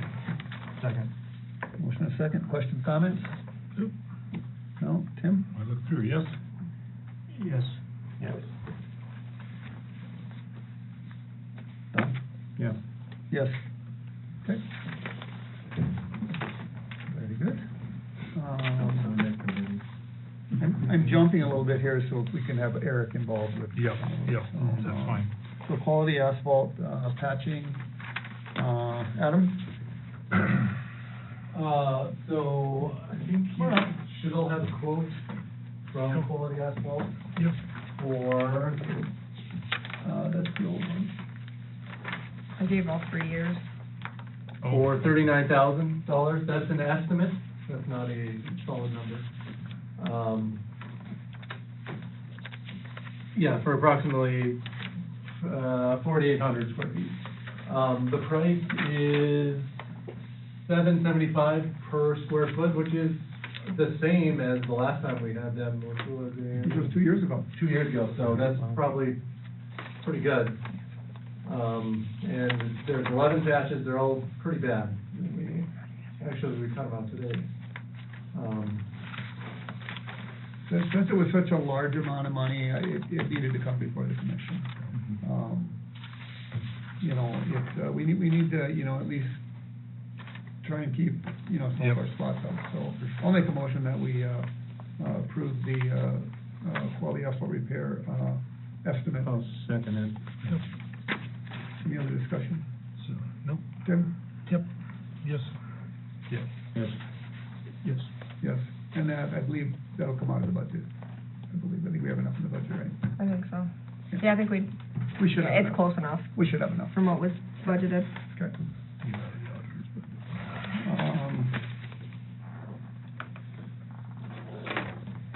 Eric, you might as well come up. So, I'm gonna jump to the street repair project first here. We had talked about this, I believe, before. We never really did make a decision. But we need to move ahead on some of these areas that need, complete redoing. And it's my recommendation that we we started with Pleasant Acres and Sundown Park, fourth edition, which you guys should all have a copy of. And we have, an estimate of like 2.8 million on that. So what we would need to do is, we would, create a special assessment district, which, with help of our engineers, we would help. Can you explain that just a little bit? Yes, so there's a number of steps when you do a street project and you have you special assess it. There's a number of steps you have to go through to make that happen. But amongst the first steps are creating this assessment district and properties that are to be assessed, so essentially it's a map. So like something similar to the map you're looking at right there, we would draw lines around the project and properties that are encompassed within that project. The city has done assessment districts in the past. The last one I think was the 2016 project, street utility project they did in town. So that map would be created, clearly showing which the project and which properties are involved with that project. Then there would need to be a movement by the commission to direct the engineer to complete a report that would include a cost estimate, and that report doesn't have to be anything crazy. It's fairly simple to do. And then once that report is submitted or completed by the engineer, the commission would receive it and move to approve it. And then from that point, you would have to have an advertising period where you are going to have a public hearing on the assessment district. So once that's all done, then the commission would direct the engineer to complete final plans and specs for that project. So there's a number of steps you got to go through for it. I do have the language. I didn't get just prior to the meeting, I got the language of what it looks like at a commission meeting that you would read to go through those things that I just described. Okay. So it's officially on your meeting minutes and everything. But I can most certainly get that ready for the next meeting, or if the city wanted to get it moving quicker, maybe call a special meeting for you to approve that language. I don't know if you remember what it was like. It was like 6 years ago we last did one of those. Yes. And then we would go ahead and do that. The good thing is that for this project, we've been looking at these projects for a number of years now, and we already have a cost estimate and a map generated, so going through those steps wouldn't take very much. It's just getting a meeting with that official language that would be read to create that special assessment district, and then that would kind of start us down the lines of getting that project going. So that's the absolute start, is you'd have to have the language. We can't do anything tonight. We'd have to have the language. Yeah, and we were talking today, this afternoon, we met to talk about the street projects, and I hadn't had that prepared at that time, but I generally, what it looks like, but I would want to have time to make sure that I have all of that correct. And then I would send it I would get an email to Chelsea and have her get it printed out for you guys to see, and if you wanted to call a special meeting to approve that, then we could start going down those lines. So what we can do tonight, though, is approve getting this started. Okay, yeah, that's, I guess, where I was going. Yeah, If there's yeah. something else that Sure. we can, Yeah, and Chelsea, I believe you've had quite a few people concerned in this area that they really want their roads fixed, right? Yeah, there are, I've heard from a couple, and people from out of town Yeah. that say those, especially Kelly Drive and Jennifer are Yeah, it's terrible. the worst area. We've known for a number of years that this area was bad as Yeah. far as the street's condition. And Yeah. this project would, and in the cost estimate that was with that, it talks about the line items on there. It would be asphalt replacement, and there's a little bit of storm sewer that we would look at replacing. Maybe the manholes, but for sure the inlets. But the infrastructure is in good condition. It's all PVC in that area, so we wouldn't be replacing the pipes. Adam did mention a couple of Gate valves, gate valves yeah, would probably need yeah. to be replaced because they're not Yeah. working properly. Would we start this year or next year? The construction could go next year. Not this year. We would start doing design this fall and winter, and we would bid it, early next year, January, February timeframe, so that it would be ready for construction in that May, June timeframe. Just a quick question there. There's a base issue too, right, underneath? in Yeah, some areas? so that generally, you know, so we did the geotechnical report. I talked to you guys a couple months back on that we did, was it earlier this year or was it last year already? This year. We got the geotechnical report back for these different areas that we went over. This one here, and then the Heritage Heights, and then the street by the water plant. Mhm. And generally speaking, they had a very small layer, little layer of base Mhm. gravel, Right. and then there's a thick section of asphalt. That's how they built the roads So in they the area. bridged it. Yeah. So, you know, in the design, we would look at the proper steps and what we'd want to do. Most likely, we would increase the base section on that to make sure that we get longevity or more longevity out of the roads. Because my question on that is that if the base is an issue, so it was just thicker asphalt to bridge it, or I don't know if that's the right term, is there, and you go in and you put a better base down to support the road, is there ever an issue where the curbing was set on the same type of base so that you're gonna have issues? You know where I'm going?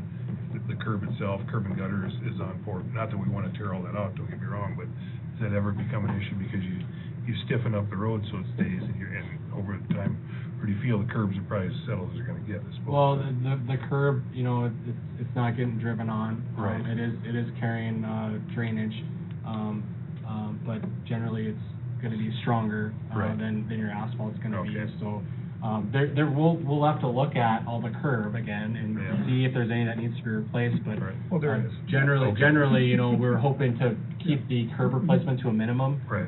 If we could on this, Yep. but yeah, I don't have as great a concerns on the curb. Okay. existing curb. Yeah, I just Okay. thought, because the One- same one base of- underneath everything, so. Yeah. One other quick question here, if we're gonna do this project on these streets and stuff, are we gonna look at maybe replacing some of the fire hydrant, and stuff in that area? Or are we just gonna leave that stuff the way it is?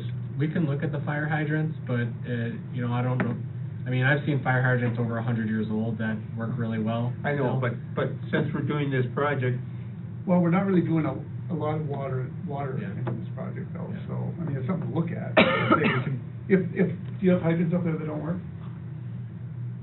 I think all the hydrants up there Work good? Okay. If you, But I think if there's, I mean, obviously we'll replace them if they're Yeah, bad. we can double check those as part of the project, but if they're in good working order. since then- we're doing all this work anyways, why not stick them in there? Yeah. At least look at them. We can, I would recommend definitely looking at them, but if they don't need to be replaced, then, Yeah, hydrants aren't cheap. yeah, they're pretty expensive, and the other thing that's probably even worse than how expensive they are is how long they take to get right now. Yeah. There's a long lead time on fire hydrants right now. Okay. Just thought I'd ask. Back to the base real quick, is that figured in here with the 8-inch aggregate base? Yeah, Those so are in the there. plan, generally speaking, what's worked well for the city and just historically and projects we've done is on a residential street is an 8-inch section of class 5 base and I think we've done 4.5 inches of asphalt, on top of that. We've done thicker sections of base, of gravel base and asphalt for like the truck routes. But this one would be like a typical 8-inch, section of gravel and a 4.5-inch section of asphalt for it, so. But, you know, we would,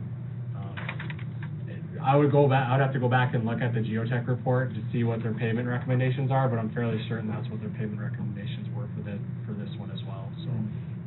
is this geotextile fabric, the fabric you put down, like, what, below the base? And then it kind of keeps... Yep, the fabric's supposed to keep the separation between the subgrade and the gravel, so you keep that gravel out of, you know, getting moisture in it and stuff. So yeah, that can greatly improve the strength of your road, especially if you have bad subgrades. You can save from how much extra you have to dig out if you have like a really swampy, silty subgrade. So, that we'll have to look at that too, because we don't always need to do, geotech fabric. I know there were some areas I remember in the 2016 project, I wanna say it's right by the, funeral home. We had a really wet area in there where we had to over excavate and we put some fabric down because it was just really, really wet and silty, so. Would that be kind of a cheap insurance to put it in, I mean, kind of thing? I mean, I mean, if the city would want to, we could put that on the whole entire roadway. Well, this is just maybe certain parts. certain spots, yeah. So if you look at it, there's probably a square yardage there, and it probably doesn't match, probably something like 10% of what the total square yardage is for the asphalt, something like that. It's actually the same. Oh, is it the Yeah, same? it's Okay. the same. So maybe that whole area needs it, you know. Yeah, and if I put the entire area, if I called the whole thing being covered for, fabric, that's probably being conservative. We probably wouldn't need to do that, but it's gonna make it would be insurance, for sure. Well, and the idea is to make it last, obviously. Yep. Yeah. So when you dig up the, say, the excess dirt you don't need and stuff, you're gonna dispose of all that stuff then? Is there anything that the city can use the excess dirt for, or? Maybe. Maybe, Yeah. okay. Good enough, Bill, yeah. And even if it is gonna be 6, 7, 8 inches, maybe even in some places thick, pavement, there might be some extra millings or extra, you know, when they go to remove that the city can Do you use. think they would know that, or? Well, they'd probably use a big reclaimer on it. Right, yeah, probably. Yep. Anyway, so You just need a motion. we need a motion to have them proceed with it. Also move. Tim move. I'll second. Who was first? I think John was second. We're racing. Yeah. Okay, so We're racing. A little bit. when Eric says he's got our stuff kind of figured out for us, then we'll call a special meeting on that. So Tim? Yes. Yes. Yes. Yes. Great.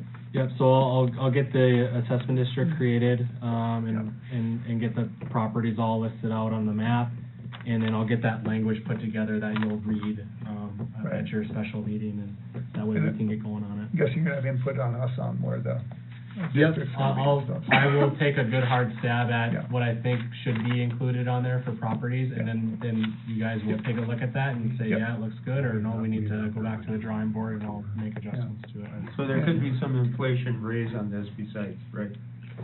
Well, I mean, He's just messing with bids you. won't be. I mean, it could be higher. So if we started on this like Could be lower, if too. we're starting on this like we're talking, you know, bids wouldn't happen until 2023. Okay. So yeah, I mean, there could be some changes to that. Okay. And that's my best estimate as of July, I think was that July, estimate yeah. was done in July. So, you know, the big thing that's gonna affect, pavement costs is oil prices. Yep. You know, so the higher those are, the more it's gonna be. And generally speaking, the price of diesel, the higher that goes, the more any construction project's gonna cost. So that's just something that we all gotta deal with. Is it something that jumps up again high in fuel, and a guy, say you wanna do this or whatever, but then it goes up, can we cocoon it for a year and kinda see if it goes down, you know, or? I mean, you guys can do whatever you want Right. as the commission, so if you wanna hold off on a project, we held off on the intake project twice, so, you know, you could most certainly hold off on a street project if you wanted to, so, but yeah, no, we can, we'll get after this and get you guys the information as quick as we can so that, we can get moving on it. Get moving on When it. you do a special assessment district, it just adds another layer of how long it takes to get a project going, so we wanna make sure that we're, you know, crossing every T and dotting every I on that, so we can get that right for you guys, so.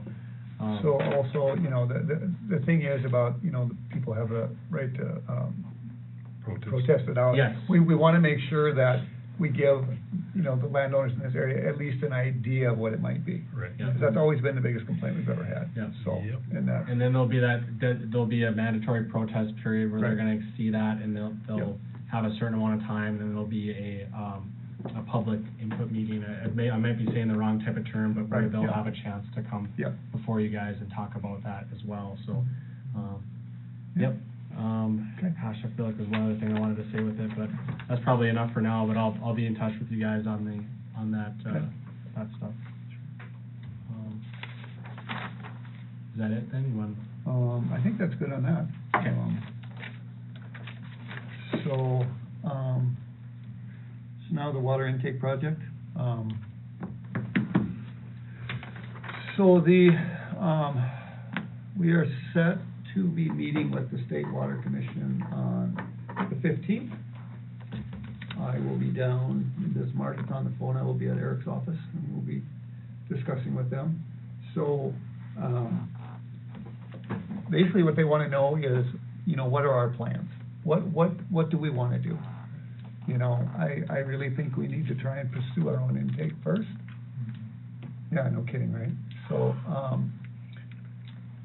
So basically, I think I need an official motion saying that this is what we wanna do. Does that sound right, Doran? Basically, right? I mean, what's everybody think It would on open this? up for discussion, yeah. Yeah. We did that, yeah. Mm. So I motion to pursue our own intake option rather than other options that have been presented. Okay. Second, now we can discuss it. Well, the way we do stuff, we can discuss it before. I the know, meeting, right? but I don't know if he was going that way or not, so. I know, that's fine. Yeah. Cause I hate rescinding motions. Right. But okay. I was just following that lead, sorry. So, yeah, discussion. I just really think, you know, we have a design, we have a plan. You know, there's already been $750,000 spent on our project already, you know, which is like, what is it, 35% of it we paid for. You know, the FEMA money, sounds like it would not be going to their project.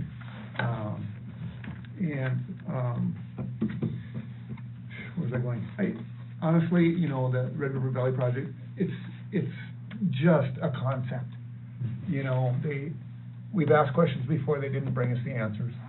You know, I'm not saying we can't keep them as a second option, but I think we really need to at least try this option. And basically, you know, I wrote that letter to the State Water Commission requesting a 75% grant, because we do supply rural water. That's right. And also, we want that FEMA grant all for our share, not for off the top of the, Yep. top of the project, so. Yep. That's where I'm at, that's what my plan on going there is for. And just an observation on this, like with the funds, or the numbers that they gave us, one was a 30-year loan, one was a 40-year loan, and if you calculate it out, if we are not getting the FEMA grant, it's under $1 million difference Right. between the two. So they made it look like it's half the price, but it's really not half the price when you just Right. multiply it. Yeah. And to go to that FEMA grant, Kelly Armstrong was in here one day, and he met with Tim and I and Erica, and that way we expressed our concern about our water intake and our project and stuff like that, and one of his guys too was reaching out to FEMA to get an answer on that and as to why and if it could apply to that, and I haven't heard back from him, he was working on that, so just, Right. Well, I think that's State Water Commission rule, right? Yeah, well, I think what Chelsea's talking about is that it didn't sound like they were gonna get any good news on the FEMA grant being able to be used. Oh, you mean for the them? water Oh, I'm project. sorry. Yeah, I yeah. misunderstood, I'm sorry. Yeah, and what Dwayne was saying here earlier is that it probably wouldn't be a thing, but he said that Okay, I got when it. he talked to Justin, and Todd at DES, Department of Emergency Services, that they said that they encouraged to apply for those other grant programs, which Right. could certainly go too, but, I just would say that, just for being honest, and how things could go on Thursday, is that I would see it being, hard to say that the State Water Commission would grant additional money beyond the 65%, but we don't know unless you ask. So, I know that you guys wanna state that that's your intentions, is do our own intake project here in Washburn, and if that's what the commission wants to do, I'm fully behind you, if that's what you wanna do. But I would say that, see how the conversation goes with the State Water Commission on Thursday, Well, obviously. but keep all of your options open Right. at this point, most definitely. Yeah. You know, I know information wasn't flowing the best, from Garrison Diversion on their project, but I think the city should still consider that as an option. See how this conversation goes on Thursday with the State Water Commission. If they can grant more money for the city's own project, that would be great, but if they don't, we wanna make sure we're still considering both options. Okay, I'm still confused on one point here, and I'm in the dark because I really don't understand 100% of it. So, they're talking $75,000 is gonna be our payment every year on that one sheet. So, where does this money come from that we're gonna build this water line from their takeoff into Washburn? Do we have to pay for that separately besides the $75,000 a year? Yes. That, Or, that, well, no, no, that's the that's all payment. included in it, that's the payment. Yeah, right. That's the payment. That's $75,000. So we don't have to pay anything for that water line as per se up front. No. We just have to pay that $75,000 a year. So the $75,000 a year is including the capital cost, which is the pipeline, the 5.9 million, plus the O&M and the maintenance and everything that's involved in that. So that $75,000 over 40 years would be the city's total cost. So the city would just have to figure out how to fund that, how to pay that debt service every year for 40 years. For $75,000 a year. Yes. So that would include everything for that 450 gallons a minute, which the city, when you guys run the water plant, you use about 450 gallons a minute, but you don't run it 24 hours, 24/7 either. So 450 would be plenty for what the city uses currently, plus you still have your own intake. So, as far as affordability goes, your responsibility for large capital costs up front would be much less with the Red River Valley project versus if you did your own. So, but we'd still have to have some sort of funding, so we could, Well, you could fund that through your utility. whew, that'd be a hell of an increase, wouldn't it? What are we taking in now for revenue for water? Budget probably. What? Did I say that number was monthly? 75,000. From last month? Like Just water usage, 55. that's the base and the, 55, reserve, I said right? like roughly 55,000 a month. Yeah. Because you have about just under 600 accounts, right? Yeah, roughly monthly is like 580. Does that include, Yeah. Sheridan Rural Water, what they pay in? That number, I believe it does, it's supposed to be separated out, and I noticed that when I was working on the budget, that it wasn't coming across, and I don't like that, I want them separate, so I am talking to our accounting, that it needs to be separated out. But yeah, that would be roughly what And our revenue is like 55,000. and keep in mind too that McLean Sheridan has committed to whichever project the city would try to do, whether they want to do their own intake or the Red River Valley project. McLean Sheridan has committed to paying for 10% of that project. Right. So, say it's $75,000 a year, you take 10% off of that, city's at 68,000 or whatever per year. But that cost would be just the raw water and not any of the chemicals or anything, correct? Right. And the total chemical cost for a year for running that water plant is what? Do you have any idea? Just off the top of your head? Approximately. Yep. 50,000? 60. But the city, 60,000. but Don, the city already Already does spends that. that money. Right, So, right, I know that. It but wouldn't be I'm an trying to- additional that much. I'm trying to see what that 75,000 actually is gonna cost us in the long run compared to what we're doing now. You know what I'm saying? I think we should sit down and do some pros and cons on this, because, I do see some merit to their system, and it's a redundancy to ours. Well, you already have an intake on this side, where like that gentleman said, you bore underneath there, to go in there and replace a pipe under the river is gonna be a lot more than having somebody go out and dig it up in the ditch and fix it there. The risk involved, and for sure on the intake, and that's why I had to say that during the meeting when they were in here. The risk involved on the intake itself, it does take a lot of risk away from the city by using their intake versus building the city's own, because that intake would be, the risk on that is spread amongst everybody. Can we look at this design? I think I seen a couple of years ago when they originally did it, can we look at this design that is proposed to be going in over there and kind of look how that? Absolutely. We made final plans, back in April for when we're gonna do the Blue Flint project. So I could bring those drawings in if you'd wanna look at them. Okay, so basically, this motion is about, presenting to the State Water Commission on Thursday that we want to pursue, going with our own intake. Doesn't mean we have to. Yeah, It's 'cause just- this one is still an option. It's still an option. But it's 3 days away. We don't have time to go looking through, page of page of page of page of page stuff to come up with what are we gonna do, Like I said, it's just an option to see if, the thing is, if they say, no, we're not gonna give you any more money, and no, you can't, use the FEMA money for your own, well, our option's pretty much done. Yeah. But we won't find out unless we go. But the thing is, if they do say yes, it's gonna take our share down to like $600,000 for our own intake, which we would own. Total? Not that. See, So you, kind of a Hail Mary pass. so you really gotta go down that road with them. They're kind of making you go down that path Yep. to see what they're gonna say, because you're asking for their support. This is your intentions. We need your support to do it. And if they say no, then it kind of makes Then we go us to Plan B. step back. We're not actually asking them for any money at this point. We're asking, will you let us do this if that's what we decide to do, basis. You don't really ask for money until you already have bids in hand. That's when you actually ask for Yeah, you money. don't ask for it.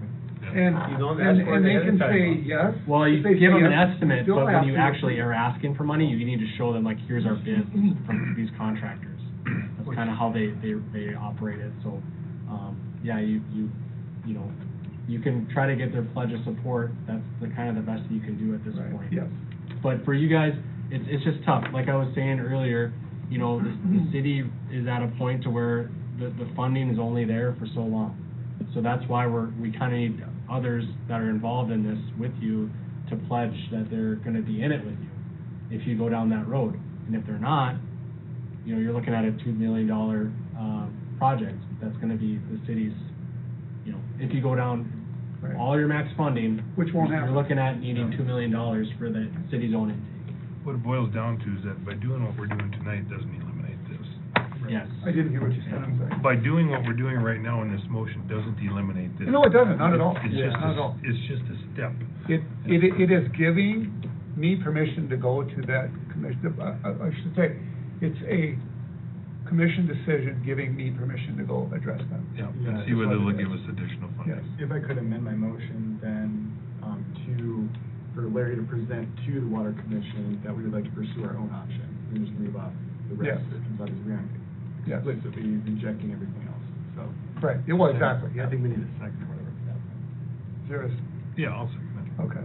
Can you want to read it back what we've got, Chelsea, so we know what what do you? So the motion would be for Larry to present on behalf of the commissioners that we would like to pursue our own water intake to the, State Water Commission. Which we don't actually have to do unless they don't give us the money. If they give us the money, then we. He's just, Yep, it's just the motion. yeah, but that's not the Really, part of the motion, no, it's just what you said. Yep. And is there any other discussion on this? No, you want Chelsea to read it back, so we make sure we got it Yes. right? Yep. Would you just repeat it for me, please? Yeah, of course.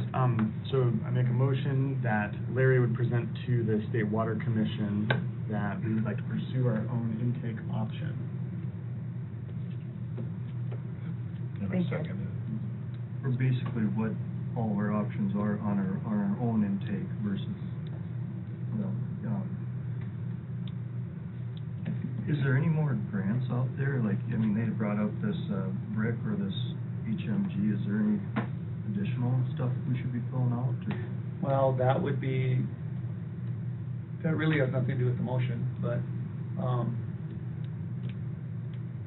yeah, I'm sure there is, you know, And but. and depending which way we go, we could pursue them on either side. Right. Yeah, and like the FEMA grant you have right now, you would have to give that one up to go get the BRIC or the HGM grant that Dwayne was talking about. Cause that is something that we've looked at before when we were asking for more FEMA, cause we've asked for more State Water Commission money and more FEMA money already. We've done that before. But that's what those guys at Department of Emergency Services, who we work through from the state of North Dakota to work with FEMA, we work through the DES. They said that you'd have to turn your grant in and then you'd have to reapply for those other ones, and you could possibly get more money that way, but not guaranteed. Could get less too. And you could lose it. Or they could just not grant it to you when you go apply for the different one, so. And then we would lose the other one that we already have secured. Because you've turned it in. Turned it in, Turned it correct? in so that you could apply for a different Okay. one. Yeah. So that's why we decided not to do that in the past. Right, Let's okay, vote on this. So we have the motion in place. yes. We have a motion and a second, are we ready to vote? Or is there more questions? Jamie, do you have more questions? Yep, as long as it doesn't throw this one out the window. It does not. And if we're just doing some research on our own, that's yes, and if, Okay, Tim? Yes. yes. Yes. Yes. Yes, okay. You know, Eric, since you're here, we're gonna go with the AHS update. Okay. All right, so most of the things that I wanted to talk about have already been talked about by the nature of the agenda that's been laid out. So, the few questions that I did have for the Garrison diversion, one of them was answered on there, one was not, but we had the Garrison diversion, Conservancy District Water Supply Comparison Tech Memo. We didn't actually see that finalized tech memo, but they did present a lot of information to you guys tonight, so I'll call that okay. And then the FEMA funds for connection to River Valley Water Supply Project, the team from Garrison Diversion said that did not look like that was an option, so that was just the two things I was looking for there. And then we talked about we're going to meet on Thursday.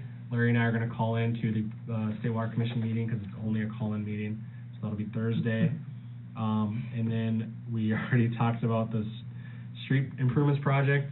I had pitched the drainage improvements, but that's something that we can talk about at a later time. I gave you guys that information at the first new commission meeting, the first meeting of the new commission. So that's something we can talk about later. We'll focus on Pleasant Acres at this time. And then that drainage thing would be when we work across the highway. Yeah, on Heritage Heights, yep.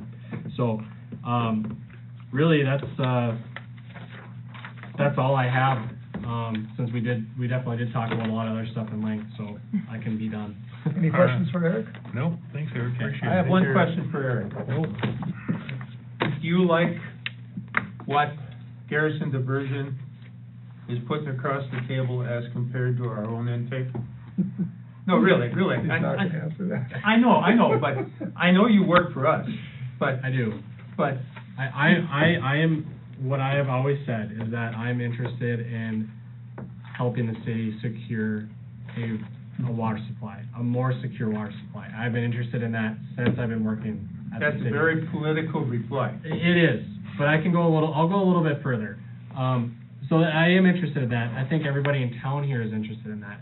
Everybody knows that, and Adam can say it for sure, and I know Larry can too, because he's worked at the city as well, that the city historically has had issues with their intake. Right. And they've had times where they've been out of water. You know, it is few and far between, but it has happened. And in more recent history, I feel like it's happened more often. You know, especially since the flood of 2011, the river dynamics changed a lot. And with the drought. The amount of flow we had. And then 2018, we had high flows that changed again, you know, the way that the river acts. And the Missouri River is really, it's a beast. You know, it's always changing, it's carrying loads of deposits, and that's what makes a conventional intake so tough. Unpredictable woman. So, What's your answer to the what I would say is I'm definitely interested in the city doing something, whether it's one or the other projects. You know, the city's own intake, you guys would take on a lot more risk, and that's why I had to say that in there. It's true. The city having their own intake, it's more risk on the city itself. It'd be ours then. It is yours, and you've dealt with it for years, and you've been able to figure it out. So, but at the end of the day, the risk on a pipeline from their intake to your town and to your water plant is a lot less riskier than the city having their own intake. If they already have an intake built, and what Steve was trying to say earlier, what he did say is, they selected that intake on a jetty that was man-made, a built-up rock levee that controls flow through there, where historically, since they did that armoring, which was over 50 years ago, I think if I look back at the records, that has been a low channel all the time because of that.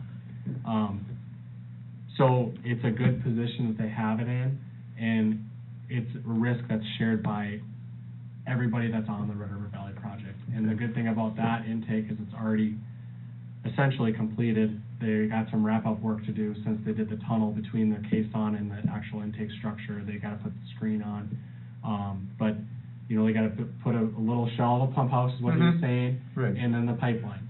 So, you know, it's really hard for me to tell you what to do. I can only recommend or give you the facts, and it's really the commission that's got to decide. I would like to see you guys do something, though. Yes, we have to do something, but I was just kind of curious on what your thoughts are. I know you work for us and you don't want to piss Larry off, but, you know, it it's such a fine line to what they have and what we wanna do.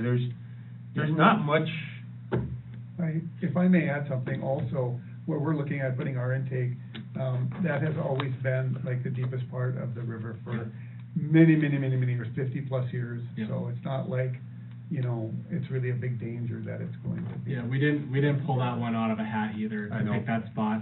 We did look at other options early on that I know that the city wasn't, that I know that Larry maybe didn't like 100%. But at the time, we had a low flow channel that was closer to the water plant side of the river that was much more cost effective.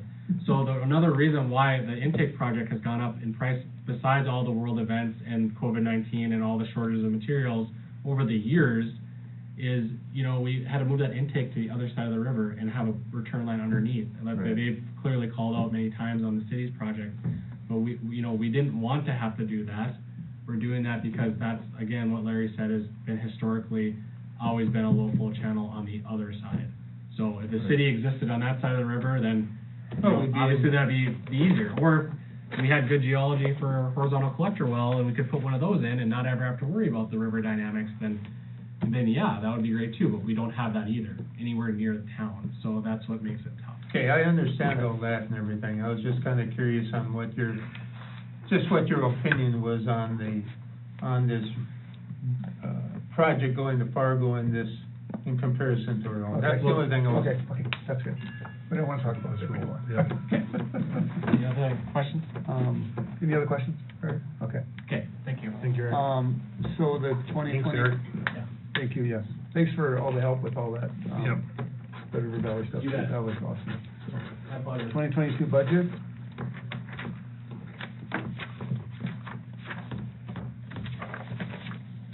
Twenty-three. 2023 budget. Thank you. You should have went 2 or 3. Be a little bit late. So, I don't know if are there any comments on this, anybody? I mean, I think it's a pretty good budget.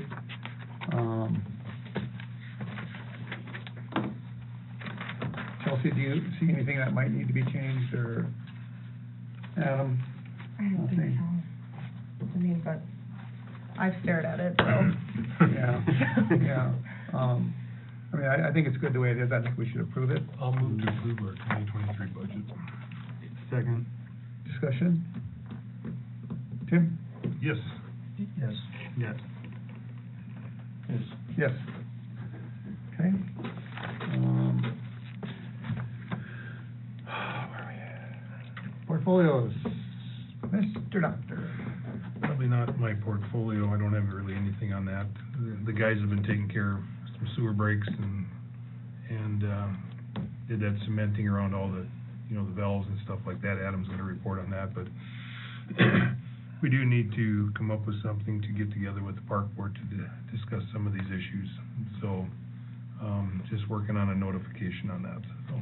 Plus, we set up a special meeting for that. Right, yep. Yeah, So- I agree. So I'm still working on that and Okay. trying to figure out how to make it a success this time, so. Right, yeah. Yep, so that's all I've got. Mr. Weber? What do you got? I guess one thing I'd bring up in the hall, maybe we should look at Wi-Fi thermostats. They're not very much, and then you could probably save some money having it go down, you know, cooler at night, and then People don't mess with them, yeah. if people have activities, then they can cool it down there the day before, you know. That's a good idea. And I think they'll pay for themselves by the consumption of I think you're right. fuel. Yeah, that's a great idea. Or, excuse me, natural gas, whatever, but Yeah. that's a thought, so. That's both on the AC and the heat side? Yep, yep. Okay. It's just, there's what, 6 thermostats in there? There's what, 3 units on each side, so it'd be six thermostats, so. So do you have an estimate on the cost on that, first roughly, or? Roughly, depending on which one you go with, they're probably $100 to $150 for a thermostat. You know, like there's 6 of them, and then I think that could be added to the, when you hand something over for renting the hall, that can be brought to, you know, here's this, if you wanna turn down to 65 during that time, you know, or not, you know, like 68 degrees or whatever they want, so it cools it down there. Would the people renting it be able to turn it up or down? Well, I think you could give them the option. That kind of scares me. Yeah. Or it could be, or when we look at our SOPs of turning it over to them, like when they come rent the hall, we could, if it's on a summer and somebody's gonna rent it, we could just make sure it's got turned down to a certain temperature, which you can control with your phone, so. Right now, nobody can control it. They're all locked. It's only Adam that really has a key that can control them. My only concern with that is if we open walk back up, it's gonna go all over the place. Because somebody's gonna come in, they're gonna be cold, someone's gonna come in, they're gonna be hot. So Not if everybody if they has, don't have access. but if everybody has access to it, that's where I'm a little leery of that. Most they wouldn't, the covers, those guards would still be on there, and then basically, I have these on all my properties, and I can monitor rental houses, my own house, my shop. Yeah, my house, I have that too, with my house. It would be Yeah. controlled by the city, not by every individual that rents it, right? Or- It'd be in your SOPs if you wanted to give it out to the individuals renting it, or you just not give it to them. Yeah, like Chelsea said, that really makes me nervous because. Well, and I will be the first to say we could do better about if we know that it's being rented, like, it's probably turned up more in the summer, but if there's gonna be an activity in there, because it's not open for the public, if there's gonna be somebody in there renting it for that weekend where we could go and turn it down or up, whatever you wanna say, so it's cooler in there, we could probably be better on that, on our end, but Oh, yeah. they're nice to have it on your phone, so you can control it, or if something is going on, then you can see that it's either really hot or really cold. Right. Well, I think it would save money too, because, you could make sure it gets turned down at night or whatever, I don't know how much it costs to reheat the place, but. Yeah, I got my place, and it definitely can save you some money. Really, okay. So if you want, we can put them in and do you a training on how to use them and turn that over, so. But, I don't know. So you know what they cost, or they're just guesstimating, or what? It depends. If we could get go ahead, Jamie.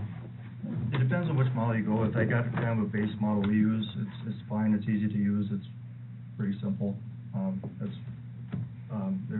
don't know, they're between $100 and $150. That's not bad. Could we get a cost estimate of that in installation, or? Yeah, yep. Okay, yeah. And then up by 83, I don't know if you'll want to do anything with it, but you got another light up by the gas station. It's blinking, or the one on this side by the Shell gas station. Okay. So I don't know Yeah. if you want somebody to look at that. Yeah, might as well, yeah. We need to have it fixed, yeah. And then, Yeah. I don't know if you guys figure that out with Lindell and stuff like that, or? Adam was already on top of it. When they did that extra concrete work, they finished the concrete to the end of the building, because there was a low dirt spot there, but he was already on top of it, so. Sure. They got Yeah, that that's done. been filled in with. Yeah, they did that. When they had this concrete stuff going on the other day, they took care of it, so. Other than that, do you know of anything on my end I should be looking No, at? I don't, no. Okay. Is that it then? Thanks, Jamie. Mr., what, how do you put, HIPAA? Kind of, half it. Half it, Yep, okay, no sorry. So with HR, we started doing monthly meetings, which we had our first one the other day. Went Okay. really well, that sort of stuff. One thing we're kind of just talking about a little bit is possible raises with water levels, so like water treatment, that sort of thing. I've talked to a few other cities around us, and that it seems a more normal thing, I guess, to help push to get that training and that sort of thing. So no set numbers or anything like that. Still doing research into that. Okay. We'll continue to discuss that. And then I guess just a quick little statement with in regards to the library, so people kind of know what's going on. There's currently a $500 library grant with a list of books you must choose from provided by the state library. All these books are geared towards children. Someone called the themes of this book a list of woke propaganda. It's receiving statewide attention through the North Dakota Family Council, as well as our own Keith Boehm here in the district. Some of the themes include Black Lives Matter training book, critical race theory, glorification of illegal aliens, defunding the police, glorification of abortion, liberal gun control, pride parades for grade schoolers, promoting transgenderism towards children, and extremely sexual explicit content. Almost all these books are for children, and just a public announcement, so if you'd like to have your voice heard on this issue, there will be a special library meeting September 19th at 7 p.m., where we will be deciding if we're going to accept the grant or not. That's all. Thank you. Thanks. Mr. Simon? Mr. Thomas has nothing. Our auditor? I've been here a long time, so I have 10 minutes.